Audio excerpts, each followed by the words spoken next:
നടപ്പാക്കും മുമ്പ് നിരവധി കാര്യങ്ങൾ ചർച്ച ചെയ്യണമെന്നും പുടിൻ.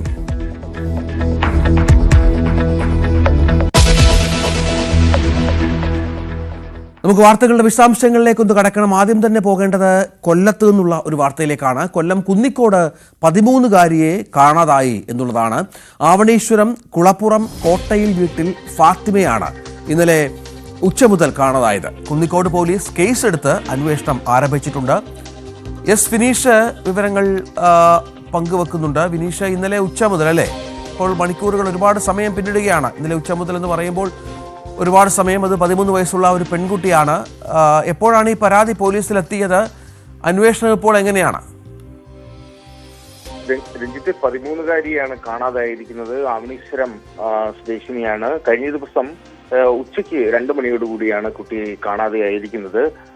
ഈ കുട്ടിയുടെ വീട്ടില് അമ്മ കുട്ടിയെ ശകാരിച്ചു എന്നുള്ള കാരണത്താലാണ് ഇപ്പോൾ കുട്ടി മിസ്സിംഗ് ആയിരിക്കുന്നതെന്നാണ് ഇപ്പോൾ നമുക്ക് അറിയാൻ കഴിയുന്നത്. കുന്നിക്കോട് പോലീസിൽ പരാതി നൽകുകയും ചെയ്തിട്ടുണ്ട്. ഏകദേശം ഒരു 6 മണിയോട് കൂടിയാണ് കുന്നിക്കോട് സ്റ്റേഷനിൽ പരാതി ലഭിക്കുന്നത്.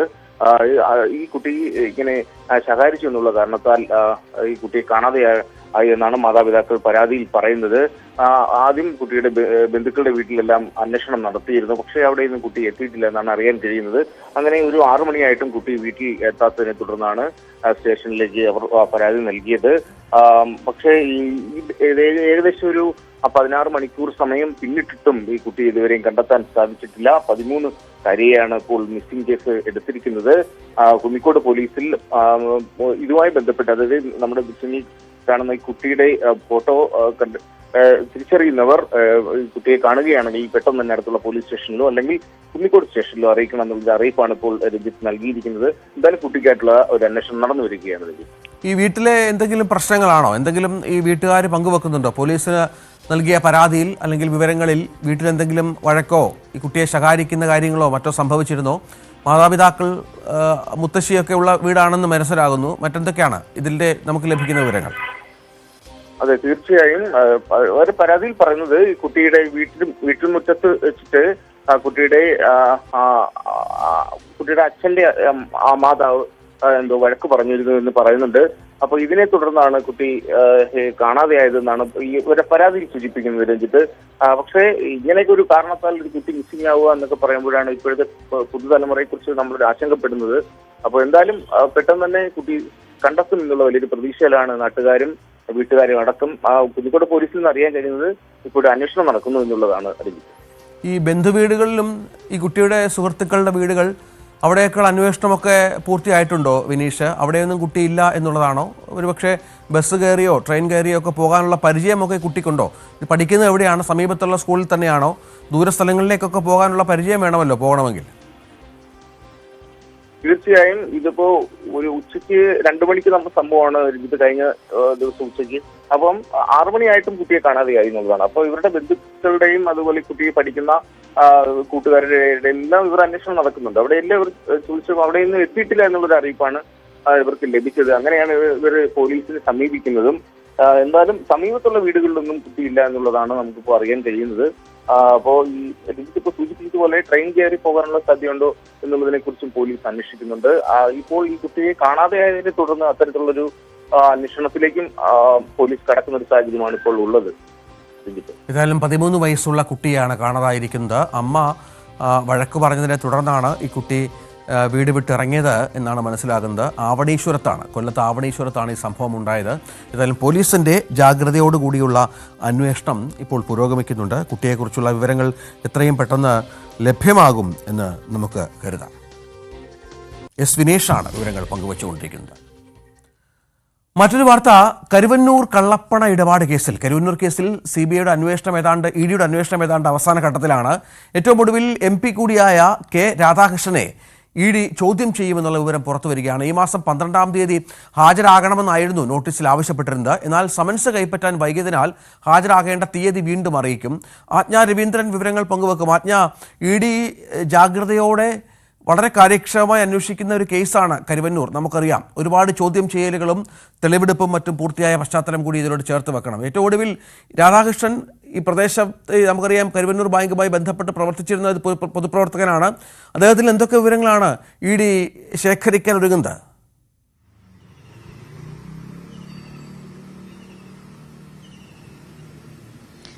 രഞ്ജിത്ത്, കരുവന്നൂർ ബാങ്ക് തട്ടിപ്പുമായി ബന്ധപ്പെട്ടുള്ള കേസ് അന്വേഷണത്തിന്റെ അവസാന ഘട്ടത്തിലാണ് ഇ.ഡി. എന്നാണ് മനസ്സിലാക്കാൻ കഴിയുന്നത്. മുമ്പ് തൃശൂർ CPM ജില്ലാ സെക്രട്ടറി ആയിരുന്നു കെ രാധാകൃഷ്ണൻ. മുൻപും കെ രാധാകൃഷ്ണനെ ചോദ്യം ചെയ്യാൻ അല്ലെങ്കിൽ പട്ടികയിൽ ചോദ്യം ചെയ്യേണ്ട ആളുകളുടെ പട്ടികയിൽ പെടുത്തിയിരുന്നു. ഇപ്പോഴുള്ള ജില്ലാ സെക്രട്ടറി അബ്ദുൽ ഖാദർ, KV അബ്ദുൽ ഖാദർ ഉൾപ്പെടെയുള്ള ആളുകളെ നേരത്തെ തന്നെ ഇ.ഡി. ചോദ്യം ചെയ്ത് കഴിഞ്ഞതാണ്. അതുപോലെ തന്നെ ഇപ്പോൾ കഴിഞ്ഞ മുൻപത്തെ ജില്ലാ സെക്രട്ടറിയായ MM വർഗീസിനെയും ഇ.ഡി. ചോദ്യം ചെയ്ത് കഴിഞ്ഞതാണ്. CPMന്റെ ഇടപെടലുകൾ, കരുവന്നൂർ ബാങ്ക് തട്ടിപ്പുമായി CPMന്റെ ഇടപെടൽ, CPM അക്കൗണ്ടിലേക്കുള്ള പണത്തിന്റെ ഇടപാടുകൾ തുടങ്ങിയ കാര്യങ്ങളാണ് ഇ.ഡി. അന്വേഷിക്കുന്നതെന്നാണ് മനസ്സിലാക്കാൻ കഴിയുന്നത്. രഞ്ജിത്ത് സൂചിപ്പിച്ചതുപോലെ കഴിഞ്ഞ ദിവസം, അതായത് 12-ാം തീയതി ആയിരുന്നു രാധാകൃഷ്ണനെ ചോദ്യം ചെയ്യാനുള്ള ദിവസം.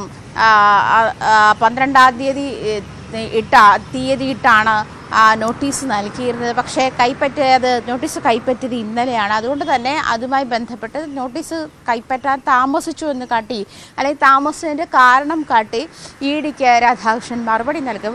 അതിനുശേഷമായിരിക്കും ഇനി ഒരു പുതിയ സമൻസ് ഇഷ്യൂ ചെയ്യുക എന്നാണ് മനസ്സിലാക്കാൻ കഴിയുന്നത്. ഈ നേരത്തെ തന്നെ സൂചിപ്പിച്ചതുപോലെ കരുവന്നൂർ ബാങ്ക് ഇടപാടുമായി ബന്ധപ്പെട്ടുള്ള പണം ഇടപാടുകൾ പറ്റി കൂടുതൽ ചോദിച്ചറിയാൻ വേണ്ടിയാണ് കെ രാധാകൃഷ്ണനെ വിളിപ്പിക്കുന്നത് എന്നാണ് മനസ്സിലാക്കാൻ കഴിയുന്നത്. കരുവന്നൂർ ബാങ്ക് ഇടപാടുമായി നടത്തിയിട്ടുള്ള തട്ടിപ്പിൽ തൃശ്ശൂരിലെ CPM നേതൃത്വത്തെ എല്ലാം ഇ.ഡി. ചോദ്യം ചെയ്ത് കഴിഞ്ഞിരുന്നതാണ്. നേരത്തെ ജില്ലാ സെക്രട്ടറി MM വർഗീസിനെ ഉൾപ്പെടെ ചോദ്യം ചെയ്യലിന് ഹാജരായിരുന്നതുമാണ്. ഇതുമായി ബന്ധപ്പെട്ട് ഈ സതീഷ് കുമാറുമായുള്ള ബന്ധം എന്താണ്, സതീഷ് കുമാർ രാധാകൃഷ്ണനുമായി നടത്തിയിട്ടുള്ള പണമിടപാടുകൾ എന്തൊക്കെയാണ്, ഇത്തരം കാര്യങ്ങളൊക്കെ ഇ.ഡിയുടെ ചോദ്യം ചെയ്യലിൽ വരുമെന്നാണ് മനസ്സിലാക്കാൻ കഴിയുന്നത്. നേരത്തെ അത്തരത്തിലൊരു ആരോപണം ഉന്നയിച്ചിരുന്നു. രാധാകൃഷ്ണന്റെ സഹോദരിയുടെ വിവാഹത്തിന് സതീഷ് കുമാർ സ്വർണം നൽകിയിരുന്നു എന്നൊരു ആരോപണം കൂടി കരുവന്നൂർ ബാങ്ക് ഇടപാടുമായി ബന്ധപ്പെട്ട് പുറത്തു വന്നിരുന്നു. ഇത്തരം കാര്യങ്ങളൊക്കെ ആയിരിക്കും ഒരു പക്ഷേ ഇ.ഡി. ചോദിച്ചറിയുക എന്നാണ് മനസ്സിലാക്കാൻ കഴിയുന്നത്. എന്തായാലും കരുവന്നൂർ ബാങ്ക് ഇടപാടുമായി ബന്ധപ്പെട്ടുള്ള കേസന്വേഷണത്തിന്റെ അവസാന ഘട്ടത്തിലാണ് എൻഫോഴ്സ്മെന്റ് ഡയറക്ടറേറ്റ് എന്നാണ് മനസ്സിലാക്കാൻ കഴിയുന്നത്. രഞ്ജിത്ത്, കരുവന്നൂർ ബാങ്ക് തട്ടിപ്പുമായി ബന്ധപ്പെട്ട് ശ്രീ രാധാകൃഷ്ണൻ MP രാധാകൃഷ്ണനെ ചോദ്യം ചെയ്യാനുള്ള നീക്കത്തിലാണ് ഇ.ഡി. എന്നാണ് മനസ്സിലാക്കുന്നത്. നമുക്കറിയാം, ഏറ്റവും ഒടുവിൽ ഇ.ഡിയുടെ തീരുമാനമൊക്കെ കരുവന്നൂർ ബാങ്ക് തട്ടിപ്പിലെ ഇരകൾക്ക് പണം തിരിച്ചു നൽകുക എന്നുള്ള രീതിയിലേക്ക് കാര്യങ്ങളൊക്കെ പോയ പശ്ചാത്തലം കൂടിയുണ്ട്. നേരത്തെ ഇത്തരം സംഭവങ്ങളിൽ ഇ.ഡി. ഈ നിലപാട് സ്വീകരിച്ചിരുന്നു. ഏറ്റവും ഒടുവിൽ ആജ്ഞ ഈ രാധാകൃഷ്ണൻ്റെ നമുക്കറിയാം സമൻസ് ലഭിക്കാൻ വൈകി എന്നാണ് മനസ്സിലാക്കുക. സമൻസ് കൈപ്പറ്റാൻ വൈകി, 12-ാം തീയതിയാണ് വെളുപ്പിച്ചിരുന്നത്. പക്ഷെ അത് ഒരുപക്ഷെ അദ്ദേഹം ഈ പറയുന്ന തീയതികളിൽ തന്നെ ഹാജരാകാനുള്ള സാഹചര്യമുണ്ടോ, സാവകാശം ആവശ്യപ്പെടുമോ? ഈ പറഞ്ഞതുപോലെ രാഷ്ട്രീയമായി ഈ വിഷയം CPMനൊക്കെ ഒരുപാട് തിരിച്ചടിയായ സംഭവമാണ്. അപ്പോൾ കരുതലോടുകൂടിയുള്ള നീക്കമായിരിക്കുമല്ലോ സ്വാഭാവികമായും. പാർട്ടിയുടെ നിലപാട്, പാർട്ടിയുടെ അറിയിപ്പൊക്കെ വെച്ചായിരിക്കുമല്ലോ രാധാകൃഷ്ണൻ ഈ വിഷയത്തിൽ ഒരു തീരുമാനമെടുക്കുക.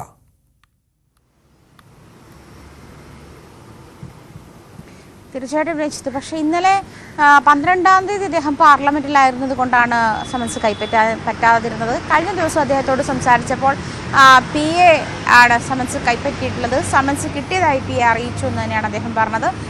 ഇങ്ങനെ അതായത് പാർലമെന്റിനുണ്ടായിരുന്ന സാഹചര്യത്തിൽ 12-ാം തീയതി അതുമായി ബന്ധപ്പെട്ട ചോദ്യം ചെയ്യലിന് ഹാജരാക്കാൻ കഴിഞ്ഞില്ല. ഇനി അതിനുള്ള മറുപടി നൽകും. അതിനുശേഷം ഇ.ഡി. മറ്റൊരു തീയതി തീരുമാനിച്ച് അറിയിക്കുമെന്നാണ് മനസ്സിലാക്കാൻ കഴിയുന്നതെന്നാണ് രാധാകൃഷ്ണൻ കഴിഞ്ഞ ദിവസം നമ്മളോട് സംസാരിച്ചത്. അങ്ങനെയാണ്. എന്തായാലും ഈ ഒരു സാഹചര്യത്തിൽ രഞ്ജിത്ത് സൂചിപ്പിച്ചതുപോലെ പാർട്ടിയുമായി ആലോചിച്ച ശേഷം കരുതലോടുകൂടി തന്നെ ആയിരിക്കും ഈ ഒരു വിഷയത്തിൽ CPMന്റെ എല്ലാ നേതാക്കളും ഈ ഒരു വിഷയത്തിൽ മുന്നോട്ട് നീങ്ങുക എന്നാണ് മനസ്സിലാക്കാൻ കഴിയുന്നത്. മാത്രമല്ല അതായത് CPMലെ ജില്ലാ നേതൃത്വം ഉൾപ്പെടെ, സംസ്ഥാന നേതൃത്വത്തിലുള്ള ആളുകൾ ഉള്ളവർ പ്രതിപട്ടികയിലായ അല്ലെങ്കിൽ ചോദ്യം ചെയ്യപ്പെടുന്ന ഒരു സാഹചര്യത്തിലേക്ക് കൂടി കരുവന്നൂർ ബാങ്ക് ഇടപാട് നയിച്ചു എന്നുള്ളത് കൂടിയുണ്ട്. അതുകൊണ്ട് തന്നെ പാർട്ടിക്ക് നാണക്കേടുണ്ടാക്കുന്ന തരത്തിലേക്ക് ഇത് മാറാതിരിക്കാൻ അങ്ങേയറ്റം CPM ജാഗരൂകരായിരിക്കുമെന്നാണ് മനസ്സിലാക്കാൻ കഴിയുന്നത്. CPMന്റെ തൃശ്ശൂർ ജില്ലാ കമ്മിറ്റിയുടെ കെട്ടിടം നിർമ്മിക്കാനുള്ള ഭൂമി MM വർഗീസിന്റെ പേരിൽ 13 സെന്റ് ഭൂമി MM വർഗീസിന്റെ പേരിൽ വാങ്ങിക്കൂട്ടിയതുൾപ്പെടെയുള്ള കാര്യങ്ങൾ ഇ.ഡിയുടെ അന്വേഷണ പരിധിയിൽ നേരത്തെ വന്നിരുന്നതാണ്. മാത്രമല്ല CPMന്റെ അക്കൗണ്ടുകളിലേക്കുള്ള ഇടപാടുകൾ, ബാങ്കിൽ നിന്നുള്ള ഇടപാടുകൾ തുടങ്ങിയ കാര്യങ്ങളൊക്കെ CPM ജില്ലാ കമ്മിറ്റിയുടെ തന്നെ അക്കൗണ്ടുകളിലേക്കുള്ള ഇടപാടുകൾ തുടങ്ങിയ കാര്യങ്ങളൊക്കെ ഇതിൻ്റെ അന്വേഷണ പരിധിയിൽ വന്നിരുന്നു. നേരത്തെ നമ്മൾ സൂചിപ്പിച്ചതുപോലെ തന്നെ ഇപ്പോഴത്തെ ജില്ലാ സെക്രട്ടറി KV അബ്ദുൽ ഖാദറിനെയും നേരത്തെ ചോദ്യം ചെയ്യാൻ വിളിപ്പിച്ചിരുന്നു. ഈ K രാധാകൃഷ്ണൻ നേരത്തെ തൃശ്ശൂർ ജില്ലാ സെക്രട്ടറി ആയിരുന്നു. ആ ഒരു പശ്ചാത്തലത്തിലായിരിക്കണം K രാധാകൃഷ്ണൻ ചോദ്യം ചെയ്യാൻ വിളിപ്പിച്ചത്. അല്ലെങ്കിൽ ഞാൻ നേരത്തെ സൂചിപ്പിച്ചതുപോലെ ഇതുമായി ബന്ധപ്പെട്ട സതീഷ് കുമാറുമായി ബന്ധപ്പെട്ടുള്ള പണമിടപാടുകൾ അല്ലെങ്കിൽ അത്തരം കാര്യങ്ങളൊക്കെ K രാധാകൃഷ്ണൻ്റെ പണമിടപാടുകൾ അത്തരം കാര്യങ്ങളൊക്കെ EDയുടെ അന്വേഷണ പരിധിയിൽ വരുന്നുണ്ട്. അങ്ങനെ ഒരു ആരോപണം കൂടി നേരത്തെ ഉണ്ടായിരുന്നു. സതീഷ് കുമാർ രാധാകൃഷ്ണൻ്റെ സഹോദരിയുടെ വിവാഹത്തിന് സ്വർണം നൽകിയതുമായി ബന്ധപ്പെട്ടുള്ള ഒരു ആരോപണം നേരത്തെ ഉണ്ടായിരുന്നു. ഇത്തരം കാര്യങ്ങളൊക്കെ EDയുടെ അന്വേഷണ പരിധിയിൽ വന്നേക്കാമെന്നാണ് മനസ്സിലാക്കാൻ കഴിയുന്നത്. എന്തായാലും വളരെ വേഗം ഈ കേസ് അന്വേഷണത്തിൻ്റെ അവസാന ഘട്ടത്തിലെത്തിക്കുമ്പോൾ വളരെ വേഗം ഇത് അവസാനിപ്പിക്കാൻ തന്നെയാണ് EDയുടെ നീക്കമെന്നാണ് മനസ്സിലാക്കാൻ കഴിയുന്നത്. രഞ്ജിത്ത്, ഏതായാലും ED ഈ കേസ് അന്വേഷണത്തിൻ്റെ അവസാന ഘട്ടത്തിലാണ് എന്നാണ് മനസ്സിലാക്കുന്നത്. കരുവന്നൂരുമായി ബന്ധപ്പെട്ട് ചില കണ്ടെത്തലുകളിലേക്ക് ED പോയിട്ടുണ്ട്. ഇനി അതിൻ്റെ മറ്റ് നടപടികളിലേക്കും മറ്റും കടക്കും എന്ന് മനസ്സിലാക്കണം. ആജ്ഞ രവീന്ദ്രനാണ് വിവരങ്ങൾ പങ്കുവച്ചത്. മധുര പാർട്ടി കോൺഗ്രസിൽ അവതരിപ്പിക്കേണ്ട കരട് രാഷ്ട്രീയ പ്രമേയം ചർച്ച ചെയ്യാൻ CPM സംസ്ഥാന സമിതി യോഗം ഇന്ന് ചേരും. കേന്ദ്ര കമ്മിറ്റി തയ്യാറാക്കിയ പ്രമേയത്തിൽ ഭേദഗതി നിർദ്ദേശിക്കുന്നതിനായാണ് യോഗം. കണ്ണൂർ പാർട്ടി കോൺഗ്രസ് അംഗീകരിച്ച അടവ് നയത്തിന്റെ അവലോകന രേഖയിലും ചർച്ചയുണ്ടാകും. സംസ്ഥാന സമിതിയിൽ ഉൾപ്പെടുത്താത്തതിലുള്ള പ്രതിഷേധം പരസ്യമാക്കിയ A. പത്മകുമാറിനെതിരെ നടപടി ഉണ്ടാകുമോ എന്നും ഇന്നറിയാം. കൊല്ലം സമ്മേളനം തിരഞ്ഞെടുത്ത സംസ്ഥാന സമിതിയുടെ ആദ്യ യോഗമാണ് ഇന്ന് ചേരുന്നത്. അടുത്ത 3 വർഷക്കാലം പാർട്ടിയുടെ രാഷ്ട്രീയ അടവ് നയം തീരുമാനിക്കുന്നതിന് മുന്നോടിയായുള്ള ചർച്ചകളിലാണ് CPM. കേന്ദ്ര കമ്മിറ്റി തയ്യാറാക്കിയ കരട് രാഷ്ട്രീയ പ്രമേയത്തിൽ വ്യക്തികൾക്കും പാർട്ടി ഘടകങ്ങൾക്കും ഭേദഗതികൾ നിർദ്ദേശിക്കാം. സംസ്ഥാന സമിതിയുടെ ഭേദഗതി നിർദ്ദേശങ്ങൾ തീരുമാനിക്കുന്നതിനായാണ് ഇന്ന് യോഗം ചേരുന്നത്. BJPയെ ഭരണത്തിൽ നിന്ന് മാറ്റി നിർത്താൻ സംസ്ഥാനങ്ങളിലെ സാഹചര്യമനുസരിച്ച് മതേതര ജനാധിപത്യ കക്ഷികളുമായി യോജിക്കാമെന്നതാണ് രാഷ്ട്രീയ പ്രമേയത്തിന്റെ അന്തസത്ത. ഒപ്പം CPMനെ സ്വതന്ത്ര രാഷ്ട്രീയ ശക്തിയാക്കി മാറ്റാനുള്ള നടപടികൾ ഊർജിതപ്പെടുത്തണമെന്നും പ്രമേയം പറയുന്നു. കണ്ണൂർ പാർട്ടി കോൺഗ്രസ് അംഗീകരിച്ച രാഷ്ട്രീയ അടവ് നയം ഫലപ്രദമായി നടപ്പാക്കാൻ കഴിഞ്ഞോ എന്നതിന്റെ പരിശോധനയും പാർട്ടി കോൺഗ്രസിലുണ്ടാകും. അതിന്റെ ഭാഗമായുള്ള അവലോകന രേഖയും സംസ്ഥാന സമിതി ചർച്ച ചെയ്യും.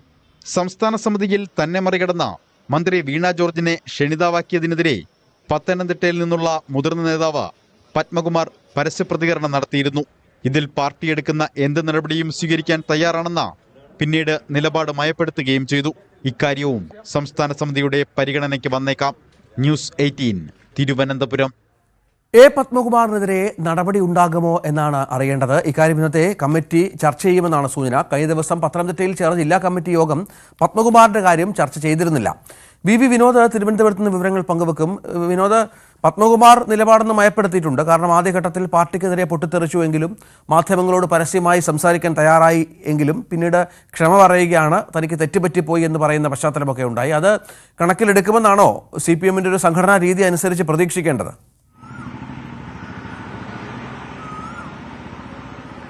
രഞ്ജിത്ത്, സംഘടനാ കാര്യങ്ങൾ ചർച്ച ചെയ്യാനാണ് ആദ്യത്തെ സംസ്ഥാന സമിതി യോഗം, അതായത് ഈ കൊല്ലം സമ്മേളനം കഴിഞ്ഞ ശേഷമുള്ള ആദ്യ യോഗം ചേരുന്നത്. പക്ഷേ ആ പാർട്ടിക്കുള്ളിൽ ചില അസ്വാരസ്യങ്ങളുണ്ട്. പ്രത്യേകിച്ച് ഈ പത്മകുമാറിന്റെ ഫേസ്ബുക്ക് പോസ്റ്റും അദ്ദേഹം ഈ സമ്മേളനത്തിൽ നിന്നുള്ള അദ്ദേഹത്തിന്റെ ഇറങ്ങിപ്പോക്കടക്കമുള്ള കാര്യങ്ങൾ, പിന്നീട് അദ്ദേഹം നടത്തിയ പ്രതികരണങ്ങൾ, ഇതെല്ലാം തന്നെ ഈ ശോഭ കെടുത്തി എന്നൊരു വിലയിരുത്തൽ നേതൃത്വത്തിനുണ്ട്. പത്തനംതിട്ട ജില്ലാ നേതൃത്വം ഏതെങ്കിലും ഒരു നടപടിയിലേക്ക് പോയിട്ടില്ലെങ്കിൽ കൂടി ഈ വിഷയം സംസ്ഥാന നേതൃത്വത്തിന് വിടുകയായിരുന്നു. അതുകൊണ്ട് തന്നെ ഈ സംസ്ഥാന സമിതിയിൽ വിഷയം ചർച്ച ചെയ്യപ്പെടുമെന്നും ഒരുപക്ഷെ പത്മകുമാറിനെതിരെ എന്തെങ്കിലും നടപടി ആവശ്യമെങ്കിൽ ഈ യോഗത്തിൽ തീരുമാനമെടുക്കുമെന്നുള്ള സൂചനകൾ. അതിനപ്പുറത്തേക്ക് മറ്റു ചില കാര്യങ്ങൾ കൂടി പാർട്ടിയിൽ നിലനിൽക്കുന്നുണ്ട്. പ്രത്യേകിച്ച് ഈ സംസ്ഥാന സെക്രട്ടേറിയറ്റിലേക്ക് എത്താത്ത വിഷയങ്ങൾ, പ്രധാനപ്പെട്ട സീനിയർ നേതാക്കൾ എത്താത്ത സാഹചര്യമുണ്ട്. അതിൽ P. ജയരാജന്റെ പേര്, അല്ലെങ്കിൽ മെഴ്സിക്കുട്ടി അമ്മയുടെ പേര്, അങ്ങനെയൊക്കെയുള്ള ഏറ്റവും പ്രധാനപ്പെട്ട തലസ്ഥാനത്ത് നിന്ന് വിജയകുമാർ, അങ്ങനെ പല നേതാക്കൾ സെക്രട്ടേറിയറ്റിലേക്ക് എത്തുന്നില്ല എന്ന തരത്തിലുള്ള പരാതികൾ, അതെല്ലാം തന്നെ ഒരു വശത്ത് നിൽക്കുന്നുണ്ട്. ഏതെങ്കിലുമൊക്കെ സാഹചര്യത്തിൽ നേരത്തെ ഒരു VS ഗ്രൂപ്പിന്റെ ഭാഗമായിട്ടോ അല്ലെങ്കിൽ അവർ സ്വന്തം നിലയ്ക്കോ ഒക്കെ അവരുടെ കരിയർ സൃഷ്ടിക്കാൻ വേണ്ടി ശ്രമിച്ച നേതാക്കൾ എന്ന ആരോപണം നേരിടുന്ന നേതാക്കൾ, അല്ലെങ്കിൽ ഔദ്യോഗിക പക്ഷത്തിന് അനഭിമതരായി മാറിയ നേതാക്കൾ, അവർക്ക് ദീർഘകാലമായിട്ടും ആ കാര്യത്തിൽ ഒരു മാറ്റം ഉണ്ടാകുന്നില്ല എന്നൊരു വിലയിരുത്തലുണ്ട്.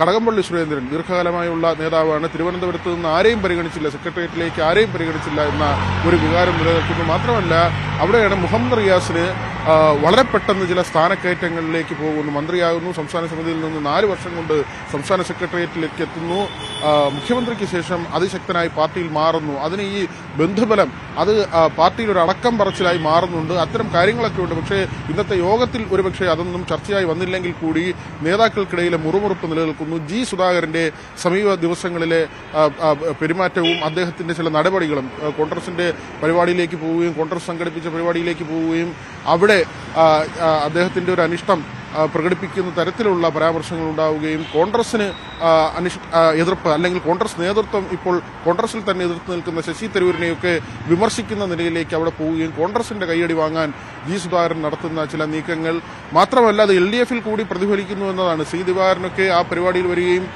കൃത്യമായ ചില കാര്യങ്ങൾ പറയുകയും ഒക്കെയും ചെയ്യുന്നു. ഇതെല്ലാം തന്നെ ചില അനിഷ്ടം പാർട്ടിയിൽ ചില നേതാക്കൾക്കുണ്ട്, ഒരു വിഭാഗം നേതാക്കൾക്കുണ്ട്. അത് കണ്ണൂർ ലോബി എന്ന ആരോപണം ഒരു വശത്ത് ഉയർന്നപ്പോൾ, സമ്മേളനത്തിൽ ഉയർന്നപ്പോൾ MV ഗോവിന്ദൻ അതിന് അക്കമിട്ട് മറുപടി നൽകിയെങ്കിൽ പോലും ഈ കണ്ണൂർ ലോബിയിൽ തന്നെ കാലങ്ങളായി നിൽക്കുന്ന ഒരു വിയോജിപ്പ് അല്ലെങ്കിൽ എതിർപ്പ്, നേതാക്കൾക്കിടയിൽ നിൽക്കുന്ന ശീതസമരം, ഇതെല്ലാം തന്നെ പ്രതിഫലിക്കുന്ന തരത്തിലേക്ക് കാര്യങ്ങൾ പോകുന്ന നിലയുണ്ട്. വളരെ താരതമ്യേന ജൂനിയറായ ആളുകൾ മുകളിലേക്ക് വളരെ പെട്ടെന്ന് പോവുകയും ദീർഘകാലമായി പാർട്ടിയിൽ പ്രവർത്തിക്കുന്ന അല്ലെങ്കിൽ തൊട്ട് താഴെത്തട്ടിലെ ഘടകത്തിൽ പ്രവർത്തിക്കുന്ന ആളുകൾ സെക്രട്ടേറിയറ്റിലേക്കോ മറ്റോ എത്താതെ പോകുന്ന സാഹചര്യം, ഇതെല്ലാം തന്നെ പാർട്ടിയെ സംബന്ധിച്ച് ചില അലോസരം ഉണ്ടാക്കുന്നു. പക്ഷേ പരസ്യ പ്രതികരണം ഉണ്ടായത് വീണ ജോർജിനെ പ്രത്യേക ക്ഷണിതാവാക്കുകയും തന്നെ തഴയുകയും ചെയ്തു എന്ന തരത്തിലേക്കുള്ള ഒരു മനോവേദന അത് പരസ്യമായി പ്രകടിപ്പിച്ചത് പത്മകുമാറാണ്. പത്മകുമാറിന്റെ കാര്യം യോഗം ചർച്ച ചെയ്യും എന്ന് തന്നെയാണ് മനസ്സിലാക്കുന്നത്. രഞ്ജിത്ത്, അതാണ് സാഹചര്യം. ഏതായാലും പത്മകുമാറിനെതിരെ നടപടി ഉണ്ടാകുമോ എന്ന കാര്യത്തിലൊക്കെ ഒരുപക്ഷെ തീരുമാനമുണ്ടായേക്കാം. പത്മകുമാർ തെറ്റുപറ്റിയെന്ന് പറഞ്ഞു എങ്കിൽ പോലും അതിൽ പാർട്ടി എത്രത്തോളം വിശ്വസിക്കുമെന്നുള്ളതും മറ്റെന്തെങ്കിലും ലക്ഷ്യങ്ങൾ പത്മകുമാറിനുണ്ടോ എന്നുള്ളതുമൊക്കെ സ്വാഭാവികമായും ചർച്ചയ്ക്ക് വരുമെന്ന കാര്യത്തിൽ സംശയമില്ല. മറ്റൊരു വാർത്ത, ചോദ്യപേപ്പർ ചോർച്ച കേസുമായി ബന്ധപ്പെട്ടാണ് MS സൊല്യൂഷൻസിന് പുറമെ മറ്റ് ഓൺലൈൻ പ്ലാറ്റ്ഫോമുകളുടെയും പങ്ക് ക്രൈംബ്രാഞ്ച് അന്വേഷിക്കും എന്നാണ് ഏറ്റവും പുതിയ വിവരം പുറത്തുവരുന്നത്. മറ്റ് 3 സ്ഥാപനങ്ങളുടെ കൂടി വിവരങ്ങൾ ക്രൈംബ്രാഞ്ച് ശേഖരിക്കുന്നുണ്ട്. അതേസമയം താമരശ്ശേരി ജുഡീഷ്യൽ മജിസ്ട്രേറ്റ് കോടതി കേസിലെ 1-ാം പ്രതി മുഹമ്മദ് ഷുഹൈബിന്റെ ജാമ്യാപേക്ഷ ഇന്ന് പരിഗണിക്കുന്നുണ്ട്. സജീവ് C. വാര്യർ വിവരങ്ങൾ പങ്കുവെക്കും. സജീവ്, ഈ അന്വേഷണം പല തലത്തിലുണ്ട്. കാരണം ഈ ഇപ്പോൾ അറസ്റ്റിലായവർ മാത്രമല്ല ഇതിൽ പങ്കാളികൾ എന്നുള്ള കൃത്യമായ സൂചന ക്രൈംബ്രാഞ്ചിലുണ്ട് എന്നാണ് മനസ്സിലാകുന്നത്. കൂടുതൽ പങ്കാളിത്തം സ്വാഭാവികമായി ഉണ്ട്. ഈ അറസ്റ്റിലായ MS സൊല്യൂഷൻസ് വീണ്ടും ഇതുമായി ബന്ധപ്പെട്ടുള്ള ചില പരസ്യങ്ങളൊക്കെ നൽകിയെന്നും കേൾക്കുന്നുണ്ട്. ഈ പറഞ്ഞതുപോലെ വിദ്യാർത്ഥികൾക്ക് ചില പാക്കേജുകളും മറ്റുമൊക്കെയായി. എന്താണ് ഇപ്പോൾ ഏറ്റവും പുതിയ നീക്കം ക്രൈംബ്രാഞ്ചിൻ്റേത്? കൂടുതൽ പങ്കാളിത്തമുണ്ട് ഈ വിഷയങ്ങളിൽ എന്ന് തന്നെയാണോ മനസ്സിലാക്കിയിരിക്കുന്നത്?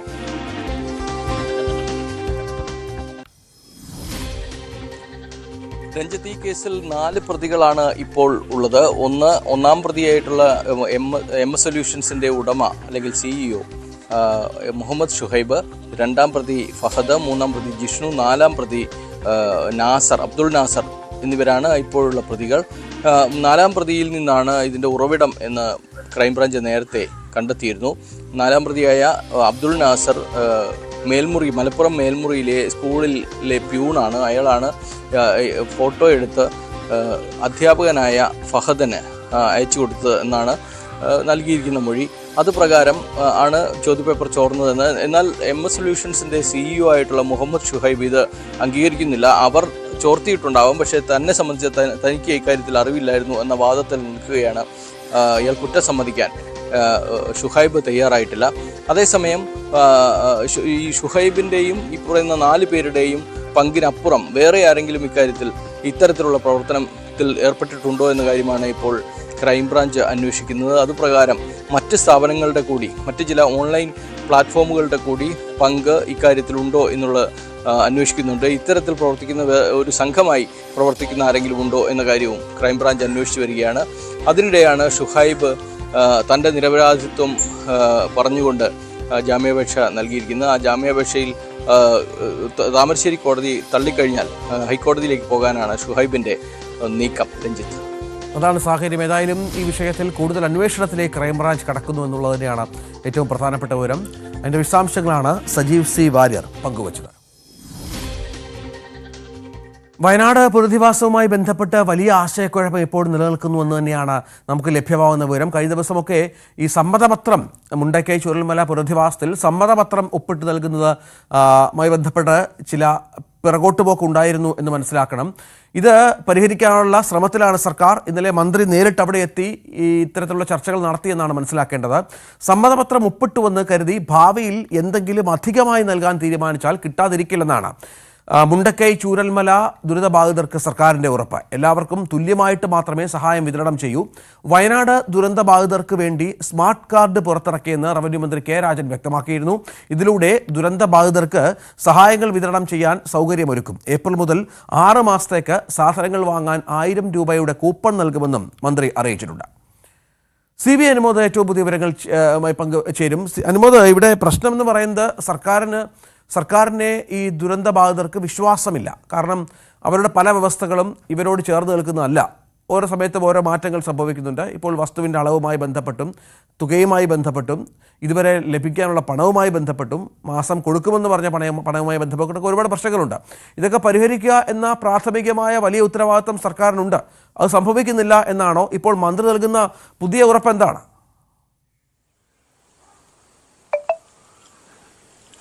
Good morning Ranjith. കഴിഞ്ഞ ദിവസങ്ങളിലൊക്കെ ഏറ്റവും അധികം ആശങ്കപ്പെട്ടിരുന്ന ഒരു കാര്യം ഈ പുനരധിവാസത്തിലെ ചില നിബന്ധനകളായിരുന്നു. അതിൽ ഒരു വ്യക്തത കഴിഞ്ഞ ദിവസം മന്ത്രി കെ രാജൻ നടത്തി എന്നുള്ളതാണ് അതിൽ ഏറ്റവും പ്രധാനപ്പെട്ട കാര്യം.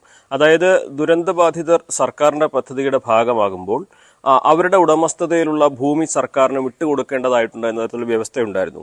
അത് കൃത്യമായിട്ട് മാറ്റിയിട്ടുണ്ട്. ദുരന്തബാധിതർ ആ ദുരന്ത മേഖലയിൽ അവരുടെ വീട് മാത്രം സറണ്ടർ ചെയ്താൽ മതി എന്നാണ് സർക്കാരിൻ്റെ പുതിയ തിരുത്ത്. അതായത് ഈ മുണ്ടക്കൈ ചൂരൽമല മേഖലയിൽ ദുരന്തബാധിതരായിട്ടുള്ള ആളുകളുടെ വീടുകൾ അതൊരിക്കലും താമസിക്കാൻ യോഗ്യമാവുന്നതല്ല. അവിടെ താമസിക്കുവാൻ ഇനി അനുവാദവും ഉണ്ടാവില്ല. പക്ഷേ അവരുടെ സ്ഥലം, അതിൻ്റെ ഉടമസ്ഥാവകാശം സർക്കാർ അവരിൽ നിന്നും മാറ്റുകയില്ല. അവിടെ അവർക്ക് കൃഷി ചെയ്യാനുള്ള സൗകര്യമൊരുക്കും. അവിടെ സ്ഥിരതാമസത്തിനൊഴികെ മറ്റു തരത്തിലുള്ള കാര്യങ്ങൾക്കുള്ള സംവിധാനങ്ങൾ അവിടെ ഒരുക്കും എന്നാണ് സർക്കാർ പറഞ്ഞത്. അതാണ് അതിൽ ഏറ്റവും പ്രധാനപ്പെട്ട ഒരു കാര്യം. ഈ കൂടുതൽ ആളുകൾ ഈ സർക്കാരിൻ്റെ ഈ ഒരു നീക്കവുമായിട്ട് സഹകരിക്കാത്തതിൻ്റെ ഒരു കാരണവും അവരുടെ ഭൂമിയുടെ ഉടമസ്ഥാവകാശം നഷ്ടമാകുമോ എന്നുള്ളൊരു ആശങ്കയാണ്. കാരണം ആകെ ലഭിക്കുന്നത് 7 സെന്റ് ഭൂമിയും വീടുമാണ്. അതിന് പകരം നഷ്ടമാകുന്നത് ഒരു പക്ഷേ ആ ദുരന്ത മേഖലയിലെ ഏക്കർ കണക്കിന് ഭൂമിയുള്ള ആളുകളെ ആയിരിക്കാം, അല്ലെങ്കിൽ ഏക്കർ കണക്കിന് ഭൂമിയായിരിക്കാം.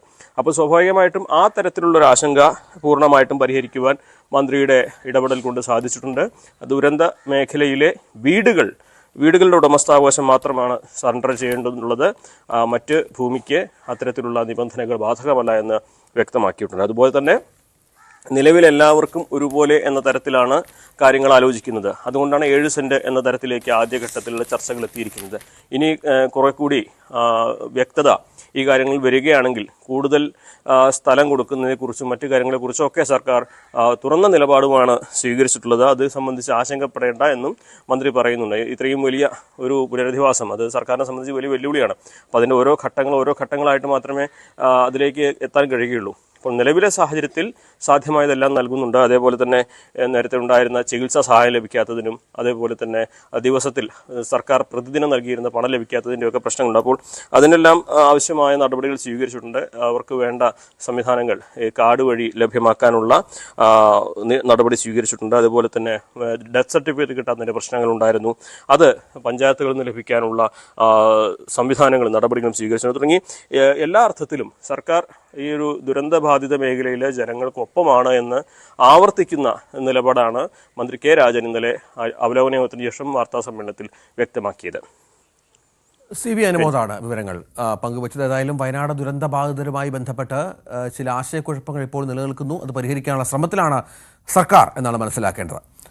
സെക്രട്ടേറിയറ്റ് നടയിൽ ആശാ വർക്കർമാർ നടത്തുന്ന അനിശ്ചിതകാല സമരം 33ാം ദിവസത്തിലേക്ക്. 2ാം ഘട്ട സമരത്തിന്റെ ഭാഗമായി വരുന്ന 17ാം തീയതി സെക്രട്ടേറിയറ്റ് വളയൽ സമരത്തിന് ആഹ്വാനം ചെയ്തിരിക്കുന്നതിനാൽ വരും ദിവസങ്ങളിൽ മറ്റു ജില്ലകളിൽ നിന്നുള്ള ആശാ വർക്കർമാരും സെക്രട്ടേറിയറ്റ് പരിസരത്തേക്ക് കൂടുതലായി എത്തുമെന്നാണ് സമരസമിതിയുടെ കണക്കുകൂട്ടൽ. അതേസമയം നിയമസഭാ സമ്മേളനത്തിനിടയിൽ ആശാ വർക്കർമാർ സെക്രട്ടേറിയറ്റ് വളഞ്ഞാൽ പ്രതിപക്ഷം അത് രാഷ്ട്രീയ ആയുധമാക്കുമെന്ന വിലയിരുത്തൽ ഇടതുമുന്നണിക്കുള്ളിലുണ്ട്. ആശമാരുമായി ഉടൻ ചർച്ച നടത്തി അണിനയ നീക്കത്തിലൂടെ സമരം അവസാനിപ്പിക്കണമെന്ന നിലപാട് LDF ഘടകകക്ഷികൾ സർക്കാരിനെ വീണ്ടും അറിയിക്കുമെന്നാണ് വിവരം. ഇന്നലെയാണ് ദളിത് ചിന്തകനും എഴുത്തുകാരനുമായ KK കൊച്ച് അന്തരിച്ചത്. അദ്ദേഹത്തിൻ്റെ സംസ്കാര ചടങ്ങുകൾ ഇന്ന് നടക്കും. വീട്ടിൽ വെച്ചിരിക്കുന്ന മൃതദേഹം രാവിലെ 11 മണിയോടെ കടുത്തുരുത്തി പഞ്ചായത്ത് കമ്മ്യൂണിറ്റി ഹാളിൽ പൊതുദർശനത്തിന് വെക്കും. ഉച്ചയ്ക്ക് 2 മണിയോടെ വീട്ടുവളപ്പിലാണ് സംസ്കാരം. 76 വയസ്സായിരുന്നു അദ്ദേഹത്തിന്. വാർദ്ധക്യ സഹജമായ അസുഖങ്ങൾ ഉണ്ടായിരുന്നു. തുടർന്ന് കോട്ടയം മെഡിക്കൽ കോളേജിൽ വെച്ചാണ് KK കൊച്ച് അന്തരിച്ചത്. അനവധി ആളുകൾ അദ്ദേഹത്തിന് അന്ത്യാഞ്ജലി അർപ്പിക്കാനായി അങ്ങോട്ടേക്ക് എത്തുന്നുണ്ട്. ഏറെ അടയാളപ്പെടുത്തിയ ഒരു എഴുത്തുകാരനും ദളിത് ചിന്തകനും മറ്റുമായിരുന്നു ശ്രീ KK കൊച്ച്. മറ്റു വാർത്ത, എറണാകുളം വൈപ്പിൻ ദ്വീപ് വാസികൾക്ക് ആശ്വാസമായി വൈപ്പിൻ ബസ്സുകളുടെ നഗരപ്രവേശനം. വൈപ്പിൻകാരുടെ പതിറ്റാണ്ടുകളായുള്ള ആവശ്യമാണ് സഫലമാകുന്നത്. റെസിഡൻസ് അസോസിയേഷൻ ഫെഡറേഷനായ ഫ്രാഗിന്റെ നിരന്തര ശ്രമമാണ് വിജയം കണ്ടത്.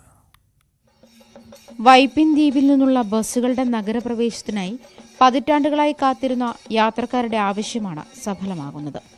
4 സ്വകാര്യ ബസ്സുകളാണ് നഗരപ്രവേശനത്തിന് എത്തുന്നത്. ഇതുകൂടാതെ 10 KSRTC ബസ്സുകളും സർവീസ് നടത്തും. ഇതോടെ 14 ബസ്സുകളാണ് വൈപ്പിനിൽ നിന്നും നഗരത്തിലേക്ക് എത്തുക. ഗോശ്രീ ജംഗ്ഷനിൽ ഗതാഗത മന്ത്രി ഗണേഷ് കുമാർ ഉദ്ഘാടനം ചെയ്തു.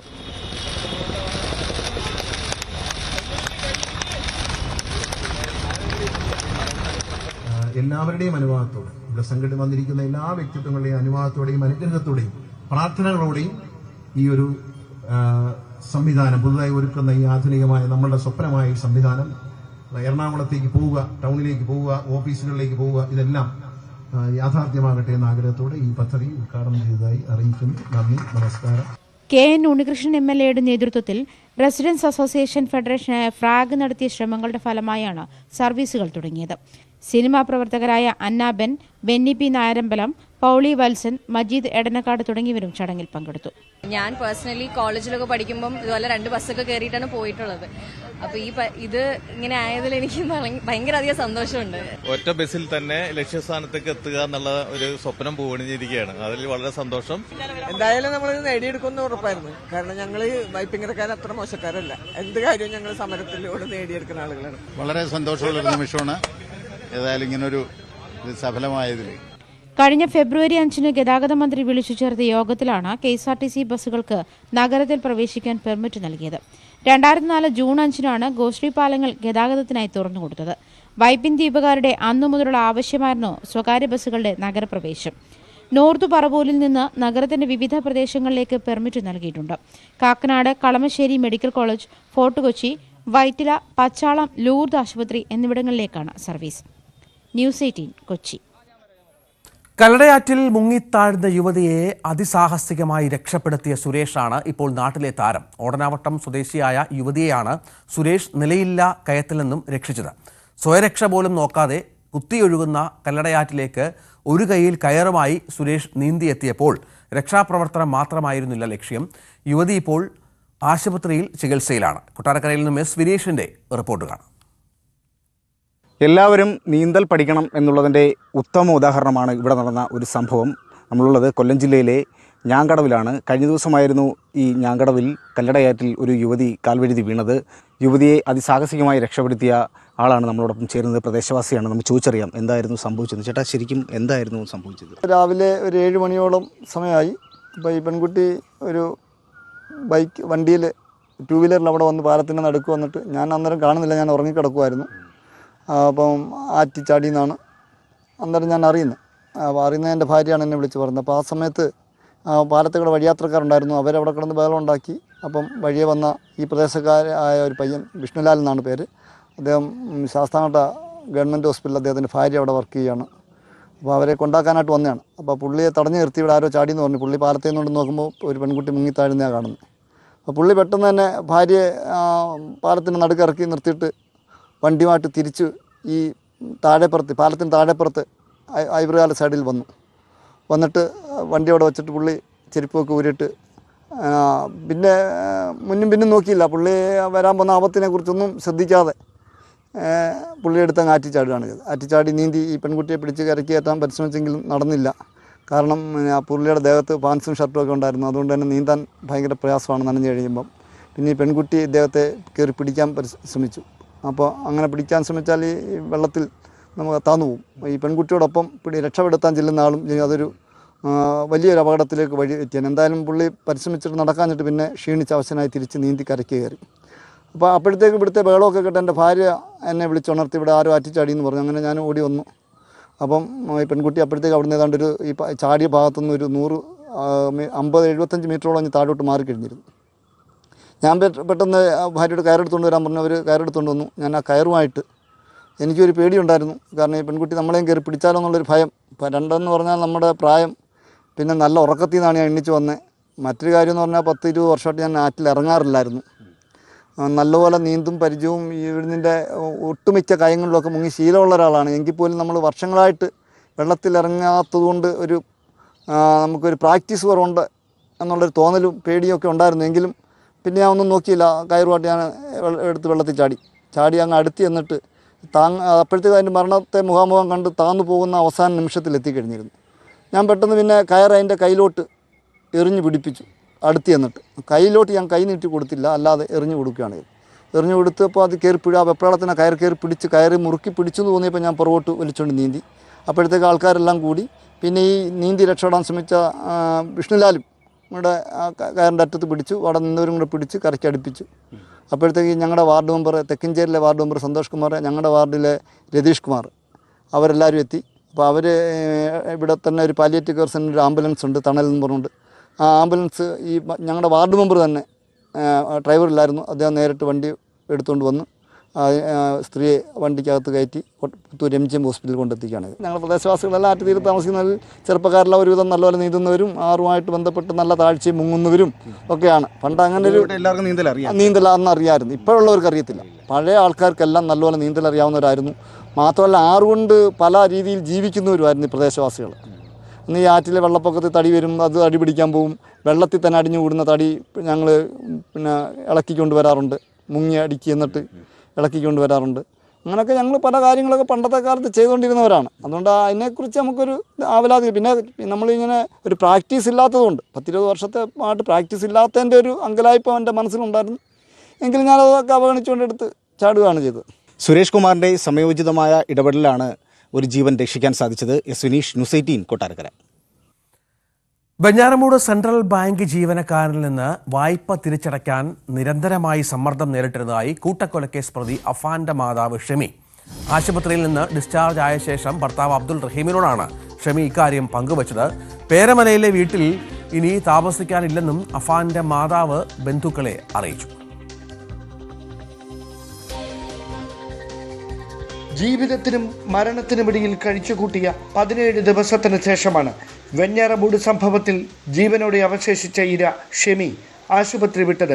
കൊടും ക്രൂരകൃത്യത്തിന് 23 വയസ്സുകാരനായ മൂത്ത മകൻ അഫാനെ പ്രേരിപ്പിച്ച സാമ്പത്തിക പ്രശ്നങ്ങൾ വിവരിക്കുന്നതിനിടയിലാണ് ഭർത്താവ് അബ്ദുൾ റഹീമിനോട് വെഞ്ഞാറമൂട് സെൻട്രൽ ബാങ്ക് ശാഖയിലെ ജീവനക്കാർ 8 ലക്ഷം രൂപയുടെ വായ്പ തിരിച്ചടയ്ക്കുന്നതുമായി ബന്ധപ്പെട്ട് നിരന്തരം സമ്മർദ്ദം ചെലുത്തിയിരുന്നതായി ഷെമി വെളിപ്പെടുത്തിയത്.